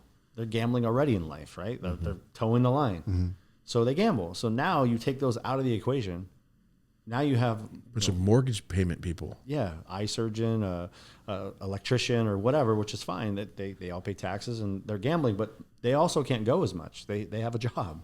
You know, our job's a little different, right? Bookmakers can travel you know what I mean? So it's a domino effect of a little thing. You take you away, you take away 15 other guys that came with you.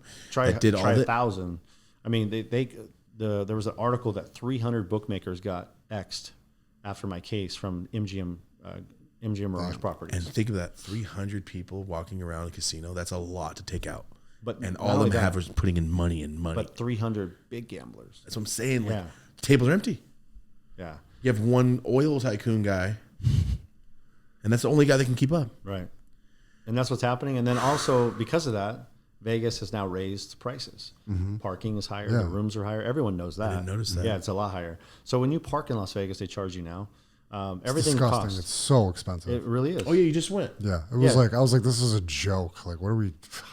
I mean, dinners, everything is very expensive. And don't get me wrong, the town is beautiful. They have great restaurants, but it's so overpriced for a person who doesn't even gamble now that they're shooing them away. Yeah, gotcha. Now they're just tourists that aren't even just there for the attractions. Yeah, they can't afford it.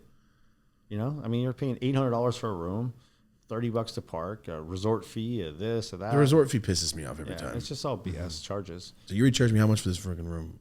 Resort fee. Yeah. I might just say, hey, I'm pocketing this. Give me money. Yeah. See, that's what all it feels like, dude. Just tack it onto the actual price. Yeah, don't tell us what. Just we're tell really me paying. inside of the price. Don't tack it. Hey, you want to buy an eighth? Yeah, $40 drop off charge after. Like, what the fuck, dude? You didn't tell me that when I booked this. Of course. I hate that, dude. Yeah. Okay, so you said there's thousands of bookies all over. So what that online casino guy, he built a site kind of like what you had. Sure. Less sophisticated. Okay. But you never met the guy ever. Nobody knows who this guy is. He just knows you can go to a store. A certain clerk will give you money if you show him your thing. Right. But that's a federal crime, right? Oh, for sure. If he gets caught, he's going down hard. Done. Yes.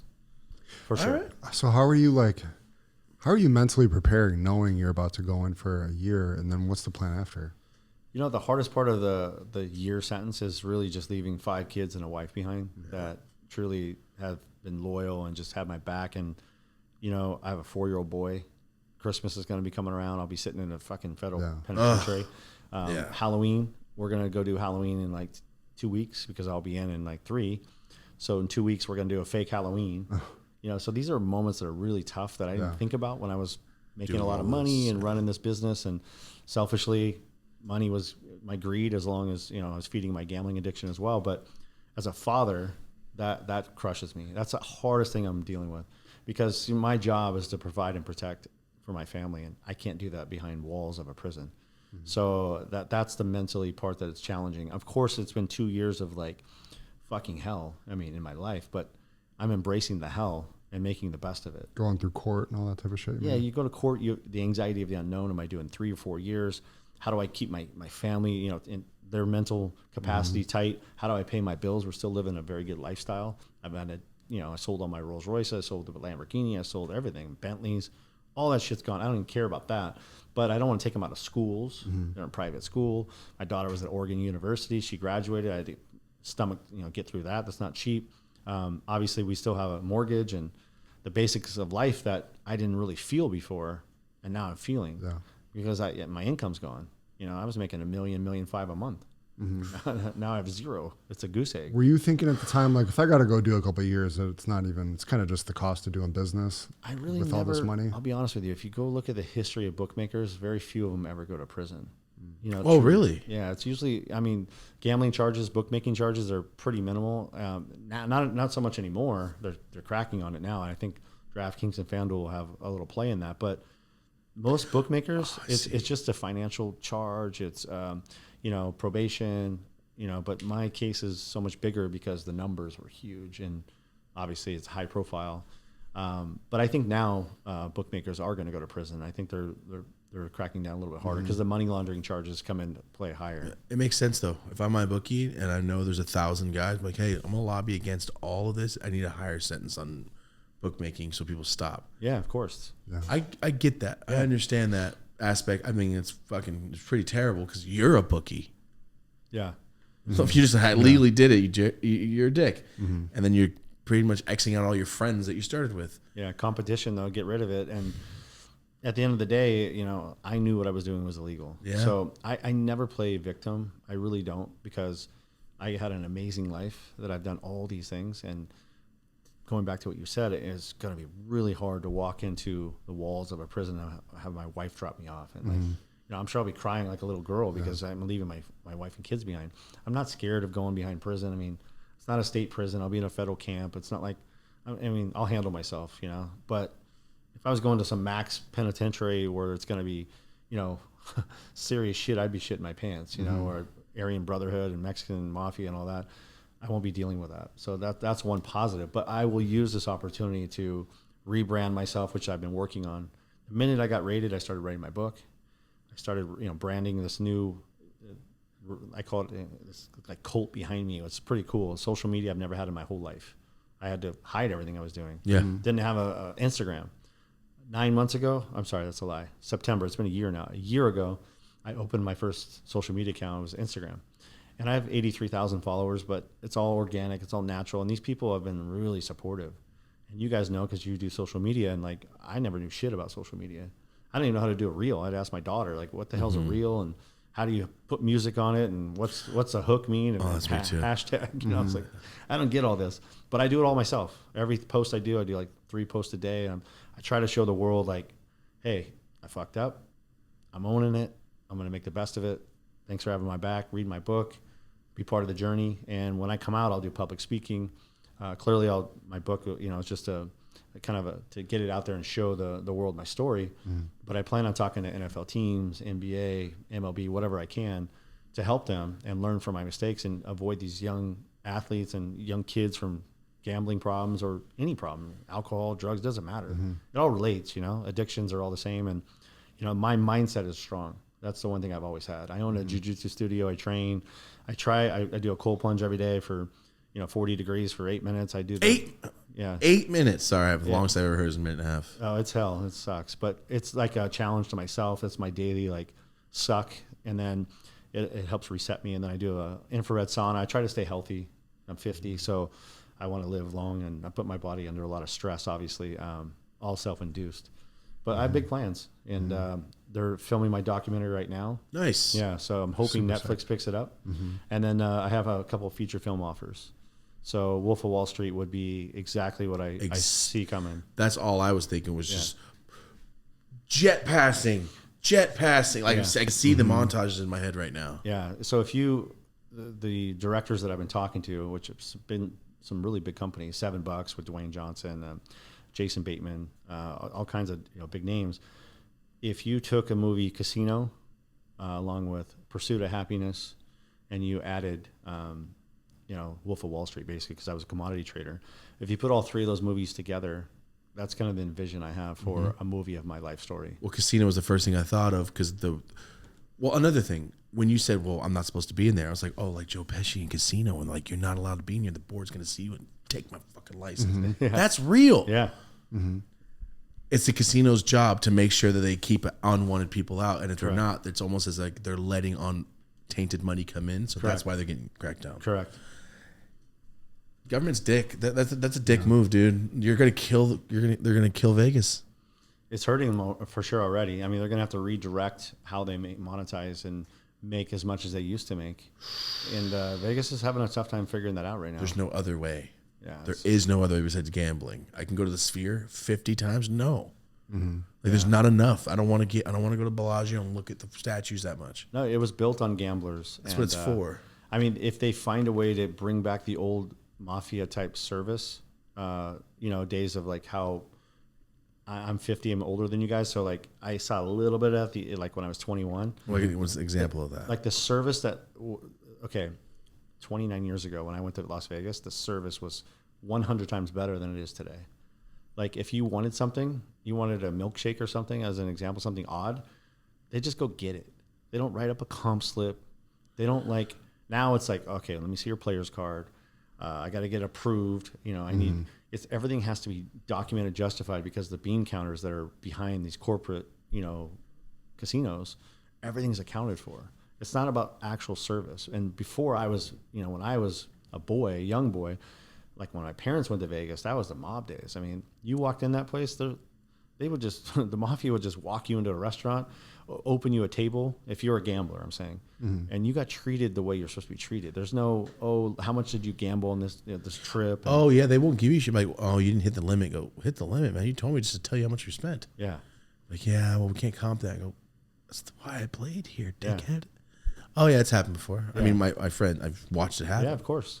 And it's so, backwards now. I mean, don't get me wrong. You give comps and the service to the gamblers. So I understand that you have to make sure they gamble, but the mafia knew who was gambling and who wasn't without writing down players' cards and tracking everything. Everything's just so government regulated. Do you think it's safer though, being government regulated? Because if it's a mafia guy and I just won $2 million at your bank, at your casino, do you have to pay me? Oh, they'll pay you with a smile. That's not the issue. Oh, the issue is if you lose $2 million, you don't pay. I get back that. In the day. That's where the violence comes in. So yeah, it's definitely safer now. The other way, I'm like, dude, do they really want to pay me or just beat the shit out of me and kick me out the back? No, the mafia would. That's scary. Back in those days, they would pay you with a smile and welcome you back. Incredible. If you get beat, you get beat. Yeah. The mafia would definitely pay. But if you lost $2 million and you didn't back then, you could have a problem. You have the wrong people showing up at your house. And that's the side that definitely is not there anymore. So I get that. Yeah. There has to be a fine medium, where it's... Well, in the casino, it's like the service is done, something's gone, the old place is gone. Now it's just corporate things and families. Just kind of like what you said. It's like, and it'll take you 2 hours if you order room service. Right. Literally what you just said is the end of casino. That's how they end the movie. Right. And they're showing that actually that movie shows the transition, where it was going. And then now, if you had a new movie, it would be end where that ended, and then it would get worse. Because it's even more corporate. Look at if you go watch the movie Casino, now you'll see how he shows at the end of the movie Excalibur, and they show the Stardust being blown up. And go look at a picture of the strip now compared to just when that movie was done. It's twice the size. There's twice as many casinos. It's twice more modern. It's not the same. The modern thing is the twinkle bright lights is what gets your ass there. Yeah. And the modern shit looks nice. It's cool. But like you said, it's a very corporate experience when you go to these places. It is. I have to have my player's card. Yes. Which that's all I know. I've never seen anything other. Right. But for you or for people that take it serious, it's not.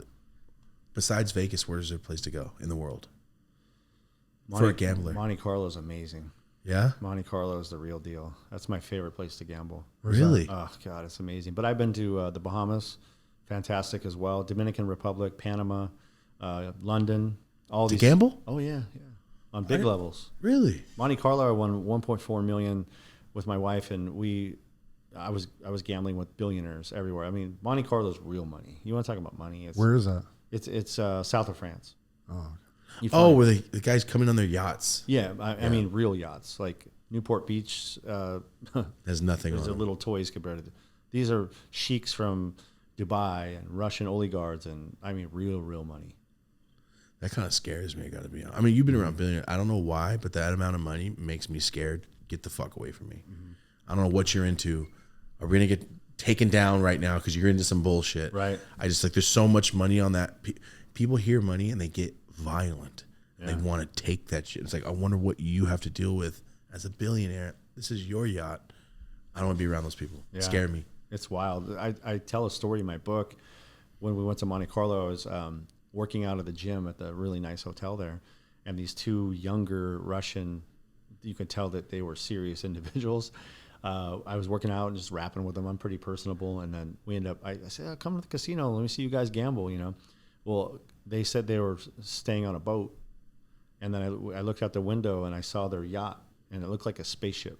It was, I'm not joking. We looked it up. It was like $300 million. Damn. Yeah, and these guys look like they're like 35 years old. I don't know if that was their dads or what. $300 million boat? Yeah, we looked. It's a yacht, obviously, but Well, I mean, I didn't even know boats Yeah. could cost yeah, that. no, it looked like a spaceship. I'm not joking. Like, it was so modern and like incredibly looking. It almost looked fake, but that's the type of money that's in Monte Carlo. And they were from Russia, obviously, and I don't know what they're into, but I was trying to get them to the casino and gamble with me. You know, just talking shit, having fun, whatever. I'm like, you know, you see what this crazy American kid will do, you know? Because I those type of people impress me. I'm impressed by money, so I like to kind of get in their head a little bit and see what the way they act or what they're thinking. It's pretty Yeah, incredible. when you see someone with that level of money, go, what's your brain work like? I want to see what, because yours not like mine. No. Because you have to dealing with the thought of knowing you have that much responsibility is a different type of person. Yeah, I mean, you can see the helicopter on their yacht, you know? So it's like when you see a helicopter on a boat, they're doing something right. Literally, I could see the copter. I was like, okay. And the thing is, like, when you say that, like, money, like, that impresses me. It's not like impressed, like, wow, you're rich. It's impressive, like, what do you do to sustain that? Yeah. That's what I think of. Like, Yeah. when we see houses, I go, what do you do? And how did you sustain? Because you could do whatever. People get rich all the time and they go broke. But to keep it. Yeah, how do you keep it? That's what I want to know. Yeah. Like, how did you keep it going? And, so when you see a boat with a helicopter, because a yacht is definitely keeping. That means you're the upkeep's 150 bands on a thing like that a month. Yeah, at least this thing would even more, because you know you could tell that they have obviously multiple maids and butlers. I mean, it's like the crew alone has got to be outrageous. Oh, and then the fuel and just. I don't think I ever want to get to that. I mean, you wouldn't mind. I just don't want people around me. Like, yo, I'll clean up myself. Get the fuck out of the room. Yeah, what are you doing? When you have that much money, it's weird. It's up to you. I doubt you want to clean anything, though. That's weird, though. Yeah, it's crazy. It is a little uncomfortable for me, too. Uncomfortable, that should say. You know, uncomfortable. I don't ever want somebody, like, you know, picking up after me to that point, you know. Yeah. I don't mind a housekeeper coming to my house every couple of weeks and cleaning the toilets. It's different. Yeah. Yeah, that's definitely different. I just got over that last week. We said I got the cleaners for the first time in my life. I did 8 hours of productive ass things, and I was like, my house is clean. Holy shit. Feels I good. get it now. Yeah, that works. That works. But every day in your business, it's a little too much. No, yeah. dude. Every time someone gets in trouble, the maid snitched on them. Like, fuck her, dude. It's true. I switch her out every other week. I need a new person, dude. Yeah, I love it. Okay, so you're getting ready. When you come out, it's a new lease on life. You have a whole nother thing. Before, I know we're backtracking, but you said you used to have a regular job and a regular life, but you said you started gambling, starting these rings when you were young. Is this still going on as your regular life is going on? Yeah, so I was a commodity trader. I worked at a commodities firm after I got the job, as you mentioned earlier, as a waiter. I got an opportunity from customers coming in, and I took it, and they hired me as a mailroom boy. Wait, sorry. You're a bookie, and one of your clients is like, hey, you want to work for us? Well, let me go backwards. When I was 16, Oh, you're a kid when this happened. Yeah, I've been booking since I was. I knew that. Yeah. I'm talking about when you get the job offer. I was 18 when I got the job you're offer. A kid. Yeah, okay, I get it. And so I went to this company, and it was like Wolf of Wall Street. I didn't even know. I got a cheap tie at Marshall's, and you drove down to this company in a $400 beater, and they had Ferraris and Mercedes, and it was actually in Irvine, off Jamboree and Barranca. Yep. And I was like, what is this, man? This is incredible. And it had that. Everyone had headphones on, and they're buying and selling and moving their hands around just like you'd see. So really like in the movie. Yeah, 100%. And I didn't even know what the hell it was. I was like, this is awesome. I don't care. These young guys you could just feel the vibe of money, you know, and like action. And I love that. So I walk in, and this guy grills me in an interview for an hour and a half, and it wasn't the same guy I met at the restaurant. He was not wow. No, I was like, why are you're 18. I told him that I just knocked up my girlfriend, my ex-wife, which was another problem. I'm not even responsible myself yet. But he's like, you haven't gone to college. You have done nothing with your life. You know, I'm like, damn, this guy was so kind at the restaurant, tipping me extra and shit. And he just belittled me. And I was like, no way I got that job. And I left the interview. And he called me back like a week later and came back, and I got belittled again. And after about 30 minutes, I said, his name was Mickey. I said, Mickey, listen, you pretty much told me what a loser I am for the last 2 interviews. All I could tell you is there's nobody in this company that's going to work as hard as I do. Nobody. I have more grit, grind, determination than anyone here. I'll guarantee you that. So if you think I'm retarded and you don't want to hire me, I don't need to hear about it anymore. And I said it very respectfully. Yeah. And I said, if you want somebody who you can mold and make a sponge and who's going to learn and become an amazing whatever the hell you guys do here, because I really didn't still understand what the hell it was, I'm that guy. If you don't, there's no reason to sit here and tell me how stupid I am. And he respected that and hired me. Nice. And it was great. What I didn't realize is I was starting in the mailroom. And the mailroom sounds like a shit job, and it was financially. It was $1,200 a month. But back then, that was actually decent for me. And it was 60 hours a week. But in that mailroom position, I was his personal assistant. I had no idea. So I was getting molded by this guy who was a mentor that I'll never forget. He's one of the smartest men I've ever met in my life. So getting that sponge of working with him directly, and he was very intent on always teaching people about life and like giving back, and training. And he was so strong-minded. So I started developing, got better and better. And then I was like, what the fuck are these guys doing? Oh, they're trading commodities, trading places. Eddie Murphy movie, right? Basically, instead of stocks, it's gold, it's soybeans, it's corn. I'm like, I want to do this. So when I would get the phone calls, because there's no internet then, the call would come in, and I would be the guy who would transfer to the broker of the day, the phone call, a sales call, right? And we had headsets. I would hit mute right when I sent it through, and I would just listen. I'd hear the sales call. I was supposed to hang up, but no one knew. So I was just sponging how these guys are selling.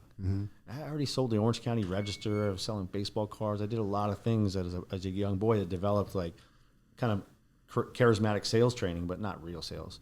So I'm like, I can do this. This started. So I said, what do you have to do to be a broker? You have to pass a Series 3 exam. It's the 7th hardest test in the nation. Oh. And I never went to college. So I fucking grab a book and I make a copy of it, photocopy the whole, it's like this thick, and I just start studying. And this is a time in my life where gambling got set aside. I was having a child. I mean, that's what motivated me. So I just studied, and I went to the owner, Mickey, and I said, listen, after about 6 months, I gave him a stack of flashcards, and I said, I'd like to take the Series 3 exam. And he's like, you're in the mailroom. Like, we don't offer that until you're an assistant broker. And you can work your way up to that, but one step at a time. And I said, no, I want to take it now. He's like, you're not ready. We're not going to sponsor you. It costs us money. So I handed him the flashcards. I said, well, why don't you ask me some of the questions? He's like, well, okay, you're serious, huh? So he asked me some questions. Of course, I answered them. And he says, all right, well, when we promote you to an assistant broker, instead of waiting, since you've studied, I'll get you to take the exam. And I said, that's not good enough. I said, I've already proven myself. I said, tell you what, I'll make you a deal. If I don't pass the exam, you can fire me. He's like, you want to risk your job and your career? I said, you're damn right I do. I will pass. He's like, okay. So he gave me an opportunity. I went and got a 72 and an 83. You have to get a 70 on both parts. I barely passed the rules and regulations part. And it was one of the best days of my life. I drove back to the commodity firm with this government-regulated Series 3 exam license from the state. And I immediately said, let's go. Hire my replacement. And so we did. And then because of all that, he put me with the top broker of the company. So I got even better sales training. And we pretty much were number one every month. And then about a year went by. I put in my time, and an opportunity arose, and my first taste of real success. He says, we're losing a lot of business to discount brokerage firms.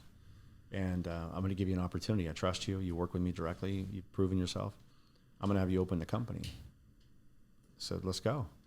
So 20 years old, I opened this company called Newhall Discount. And within 6 months, I was the number one broker in the company. Within a year, I made $350,000. And my home that my parents lost, because they were divorced when I was 12, my dad was an alcoholic. They lost the home, and my mom moved to a mobile home park, which was really demoralizing. I purchased that home. And at 21, I moved in with my 2-year-old daughter. And I was sleeping in my parents' room, which was really eerie. That is weird. Yeah, it was really cool. So meanwhile, I've always had this, addiction to gambling and loved it. So now, between like 19 and 21, I was taking bets again because I had a little bit of money. So now you have some breathing room. And I have guys who are young, successful, doing drugs, hookers, and gambling because they're young, just like you see in Wolf of Wall Street. Mm-hmm. Some are family guys, whatever, but for the most part, they're just making way too much money for their own age. Yeah. And I said, you know what? I'm going to monetize this. So I started taking action. And That's guess what? Spark came from. I built a big business starting then. And then once the internet came aboard, I saw scalability and I went for it. And that's when I really built a business. And about 9 years later, 30 years old, I sold my company, a commodities firm, and I never looked back. I've been a bookmaker ever since at the biggest level. So is it the rush? Because you're making money doing this. I hated that business. Oh, you did? I eventually hated it. Let me explain to you why. This is the part that's funny in my book that I describe. Trading commodities, unlike stocks, 90% lost their money. Oh. Morally, it was really hard. I mean, I'm not an angel. I've done a lot of things I shouldn't in my life, so I want to be clear. I was making a lot of money off commissions and earning off people losing, really. Not trying to make them lose, truly, but just couldn't beat it. It was so difficult. Slippage on the markets, commissions were really high. We were charging a lot. So, and now it's like $1. We were charging $95 a trade for one contract. Oh, wow. So morally, I just felt disgusting after I started developing more as a human being and as a person. And I said, you know what? Gambling and taking bets from people who are entertained and they come to me and they lose money to me and they don't care. It's fun for the most part. There's a few that, of course, we talked about, get over their head, whatever, is way better than me calling some Iowa farmer and asking him for his entire retirement to invest in something I know he's probably going to lose 80% of it, or whatever. And even though that paid me a lot of legal money, it felt disgusting, especially over time. So I just started shying away from that. And then when I was able to walk away completely, even though I went into something completely illegal, gray, that was I'm now going to prison for, it felt so much better. So my story in the book shows this, because from the outside perspective, the people don't know me or don't know the story, they ask that question. Why you had all these opportunities to make money legally? And I still did. I could have chose a different career. So it's my poor choice. Again, I own that. But now that I'm sitting here today, I'm more confident I'm going to make more money in the next 10 years than I will the first 50 in my life. And let me tell you why. Every business I've been in, it's been win, lose. The person on the other side of the phone or business deal for me has been losing. I need them to lose for me to win. Mm-hmm. Now it's win-win. I'll be on a stage getting paid $50, $100K to talk to young kids or older guys, doesn't matter, on motivating them, teaching them to learn from my mistakes. How do they overcome adversity? How do they get their mindset right to deal with situations, which we all have? Mm-hmm. They don't have to be gamblers. They could be starting a fucking podcast. They could be fucking starting a ice cream business. It doesn't matter. We all have a story and adversity to overcome and different backgrounds. So why not teach people to learn from what I've done? Love it. That's what this is. Mm-hmm. So we always give business. I do full, like, how to get your LLC. We do a whole video on it. Like, how to do this, because we own a clothing company. Like, don't do this and don't do it, because they're going to cost you money for nothing. Right.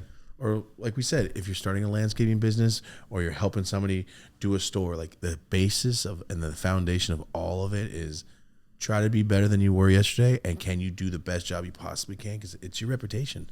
Even sweeping, like, who the fuck swept this? Right. Like, oh, he did. Like, you fucking suck, dude. Or if like, damn, who swept this? Yeah. Like, exactly. Right. That's why I want everybody to say, who did this? Like, yeah. Perfect. Everything you do in Spotless. life has to be 110%. Mm-hmm. I don't care if it's fucking picking up dog shit. Exactly. You pick up every fucking dog shit in the backyard. You don't leave a little fucking squirrel. You grab everything. Everything. That's what I've done my whole life. And it transitions to everything you do. And I'm all in, motherfucker. Everything I do is all in. I mean, sometimes it's to my detriment if it's something bad, right? Yeah. But if you can hone those skills and do something positive and, where you're driving a force that everyone's winning and learning and you're helping people, that's scary. I've never done that. This is my first opportunity. I see what you're saying now. Yeah, Everything's a win-lose, win-lose, win. I get you. So win-win is going to be like, I don't have to look over my shoulder. Am I being raided by the feds? I don't have to worry about, am I paying the right taxes? I don't have to worry about shit, because I'm going to do everything perfect. And guess what? I'm going to sleep at night, never look back. And I have never done that. So I know what's going to happen. What an anxiety to have. Yeah, I've lived that it's been great at times, but it is anxiety, man. I mean, you got kids, you got to worry about the fucking door being banged down by the feds. I don't have to worry about that anymore. Those days are over. I got to worry about going to prison. I got to get through this. It's going to be, it's going to be something that's difficult, but it's another part that I could tell people to learn from, so they never end up there. They never fucking make these poor choices. And guess what? If you are whatever business you're in, be a sponge, be better, learn from people that are better than you, and learn from everybody. I can learn from a homeless person. Anybody. Yes, you can learn from, they don't have to be richer than you, they don't have to be better than you. You can learn from every person something, and that's something I've always done, but I'm even more, honed in on that. And now you're at the age of like, I've lived this insane Wolf of Wall Street life. Now the next part can be Wolf of Wall Street just legally. And times 10. Like what you said earlier. So many opportunities open from this. I'm different than you. I want that fucking yacht. Oh, yeah. No, I'm just afraid of the water, man. I just have a fear of the water. That's the only reason I don't do boats. No, I get it, because like we grew up on welfare, and we talked about yesterday. There's times where I didn't get lunch tickets because somebody didn't sign me up. Mom, we're poor. We need those lunch tickets. So sometimes I'm like, hey man, I'll trade you this for a lunch ticket. Right, you hustled. Yeah, but it made you who you are, though, man. Yeah, it's making something out of nothing is so fucking fun. It is, man. I'll go find 10 cans right now. I got 50 cents. Watch what I do. That's how I bought that Packers jacket. I was 8 years old. It took me 3 months to find change and coins and this. Do little jobs. Do little odd jobs. Mow the lawn. Find the neighbor. Do that. Fuck it.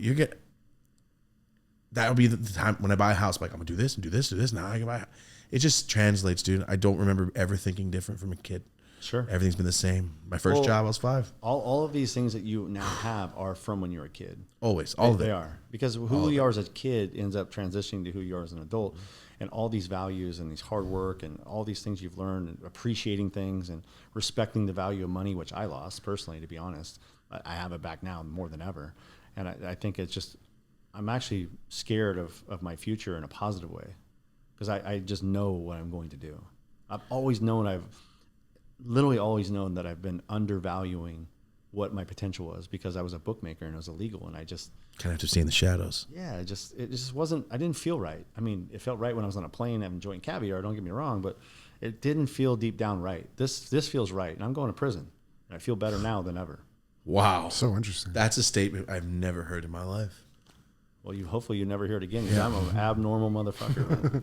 No, that's great. Like Marty, this fall I was shoveling snow, I was doing this, but it just, as a kid, man, it really matters. That's why, like, now that I'm older, I see a kid, like, I like that kid. Look at that kid. There, you see it, and like, that kid's gonna be fucking cool as shit.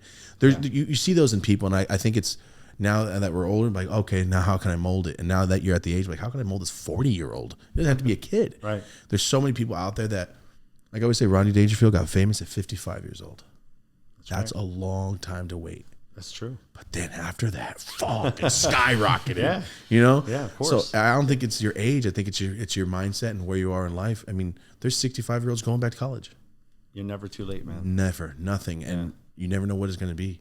No, because you never know. What if he has the best entrepreneurial youth leadership on planet Earth and he makes $1 billion? Mm-hmm. Listen, endless. The opportunities for us in this world is insane.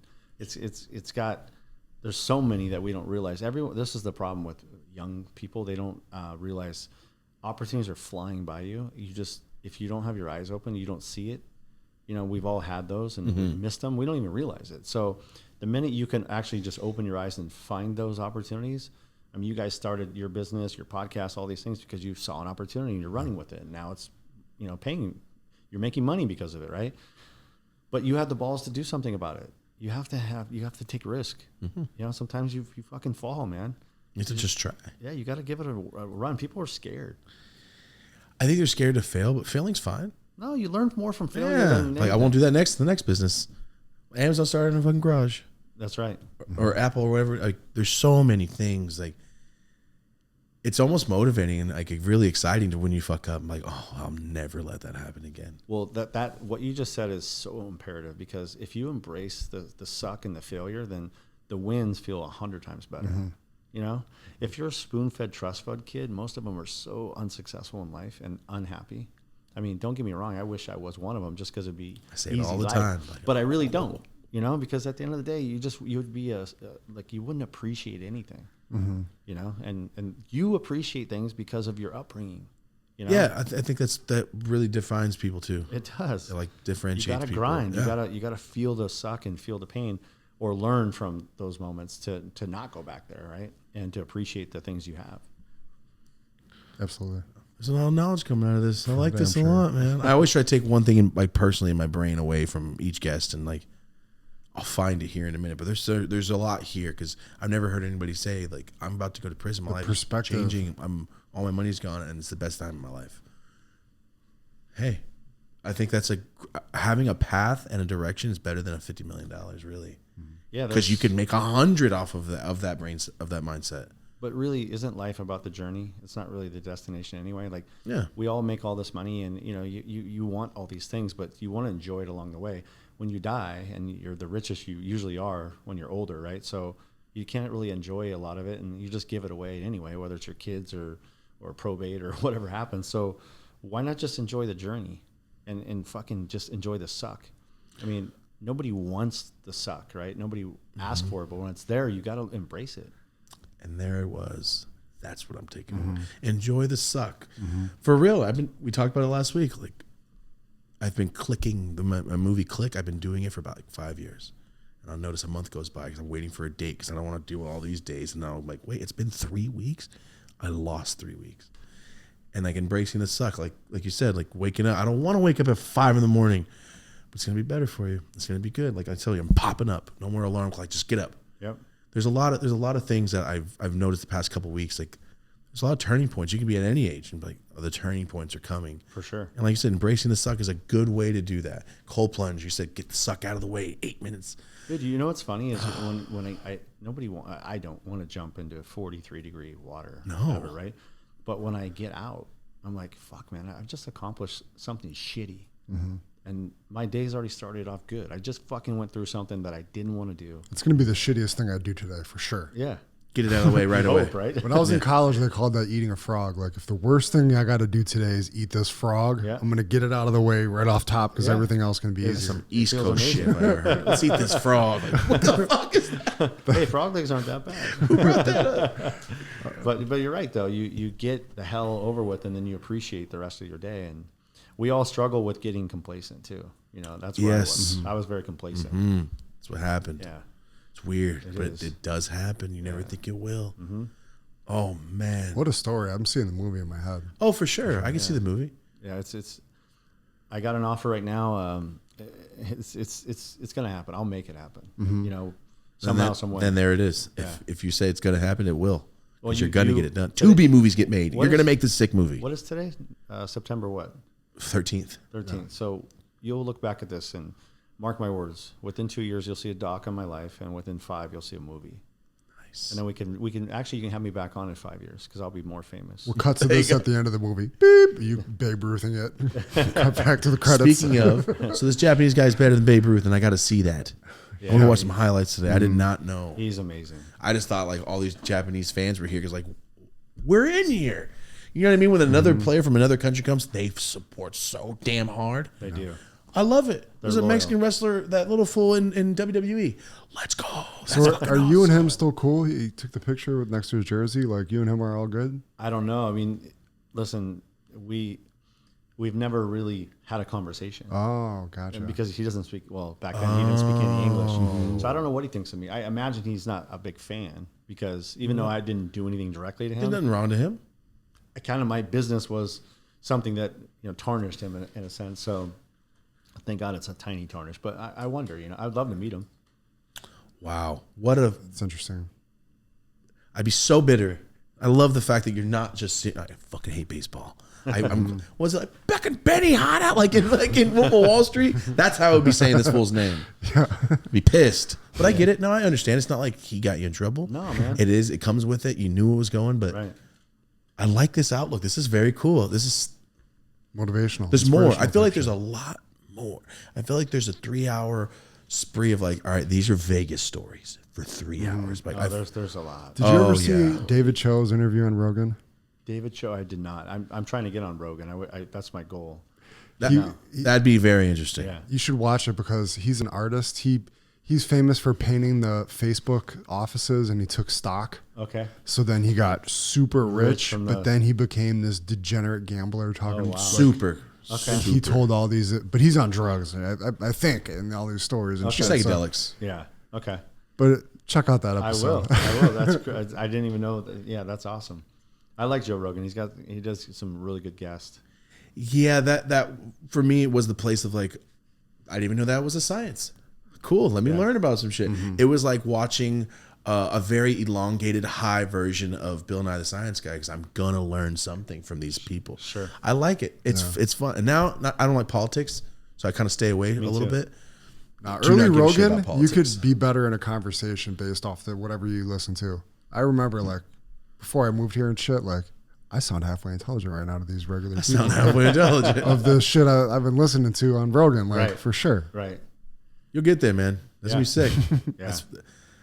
This is I feel like we can keep going, but for everyone out there that wants to know more, because you have 1 year, you'll be out doing your thing. So this time next Halloween, that's right, you'll be out doing your thing. Hopefully, we'll do round 2 here with you. That'd be awesome. You guys will have me on.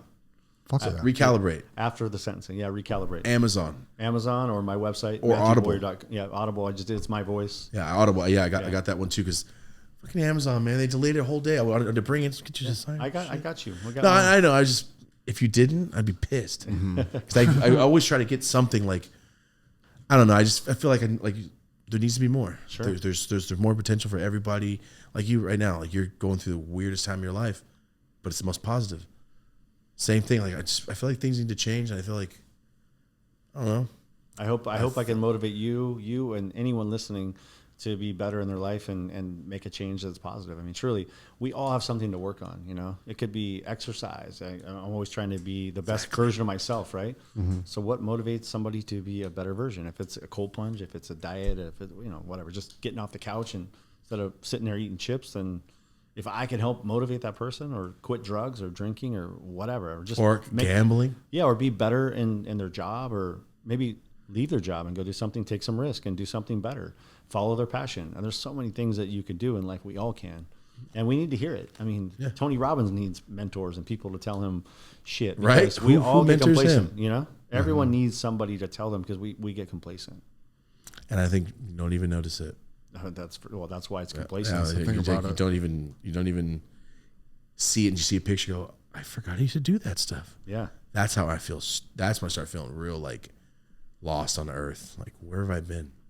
Yeah, because you're just grinding. You're doing what you think is right every day, and there's little things that we all do that add up. In a negative way too, and positive, both.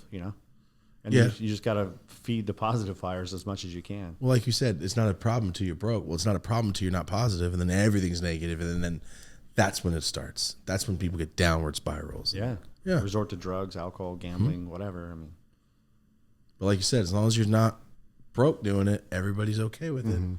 Yeah, this is a episode about self-reliance and self-determination. Truly, because you're not going to do it. Nobody else can do it. You have to do all these things yourself. You have to go like, I'm done doing this. I'm done. Now I'm going to jail. I'm done. Coming back better.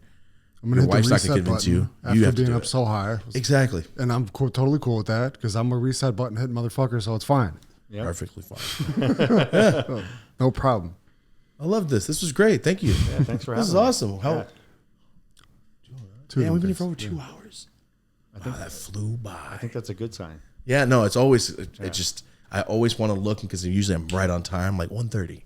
Damn, we're 40 minutes over what I thought. Let's go. If you took anything from this, Josh Allen, right? Get out of here. Bills. This was the most biased person on earth. Shit, I said the wrong. You should have told me. Oh man, the last 3 weeks have been. He's been a menace, dude. You should have told me. I talked so much shit last episode. Oh my! I felt bad watching it back. I was like, a lot of that shit just slipped out. I'm sorry to all the Eagles fans out there. That was nothing personal. I could have used a different If the Ravens didn't, if the Ravens didn't just lose, we would have a different version of Mario. It had to be straight and low, and piff. Well, I can tell you, Josh Allen. I've met him many times. I've gambled with him. He's a great guy. Nice. Oh, nice. Good to hear. He's from right by my hometown. So excited. Well, he lives down in South Osino, right? He does. I think he just sold it though. He lived on El Niguel Golf Course, but I heard he just sold the house. But I think he's still in that area. But yeah, great guy, really good dude. I always love to hear that about athletes I already like. Let's go. Yeah, what an example. Fuck you. Probably one of the favorites I've met. Yeah? Yeah, like cool person. Really You just made him more. I love to hear so that. more excited. Yeah. I always assume there's a piece of shit underneath the surface of these guys, but There's it seems some. like with him. Oh, yeah, like, there's some. Yeah. Brett Favre. You dickhead. I'll never let it go, dude. He's an asshole. He won't be on this show. If he wants to come on this show, he's got to talk like Hank Hill the whole fucking time. No, but he's a recurring character on the show already. Okay. He's very popular It's a here. long story. He did Thomas wrong as a child. No, And then never. Then he did the state of Mississippi wrong in the welfare department. Yeah, I saw that. That case did not make He him could have look just good. sold a bunch of jerseys and got the same amount of money Yeah. than stealing from poor children. Bruh. That You're a documentary villain. is That's a villain Yeah, move. you are a dude. fucking villain. That's bro. Mr. Burns shit, man. yeah, that's a rough one. Oh, sorry to end it on such a terrible note, but don't steal from the welfare department, guys. That's all I gotta It's a say. learning curve. This is what not to do. How did he avoid jail? Bro, He's Brett Favre, dude. Yeah, good That's question. really what it is. He's Brett Favre. fuck. The $1 Million Man went to jail. It was his co-defendant, right? Conspirator, yeah. All right, let's get out of here before we start talking about that. Get me all pissed off. Matt, thank you so much for being here. Thank you, I appreciate you. Everybody, Amazon, Recalibrate, Yes, sir. and then Audible, and then what's your website? MathewBowyer.com with one T. With one T. That's right. All right, to make it a little harder for everybody out there. That's why you're so determined. Like, it's with one T, dude. No, you know what it is? My parents didn't know how abnormal I was going to be, but obviously they did. That's what. Yeah, it's just with one T. Let him deal with it. Yeah, this guy is he's out of his mind already before he's born. So let's call him, what's one T? One T is ass. And, throw a silent W in there. Let's really throw this fucking off. Right? All right. Thank you for being here. I appreciate you. Thank you, Thank guys. you, Really Marty, appreciate it. Matt. Guys, it's been the Dope as Usual podcast. Have a dope ass day.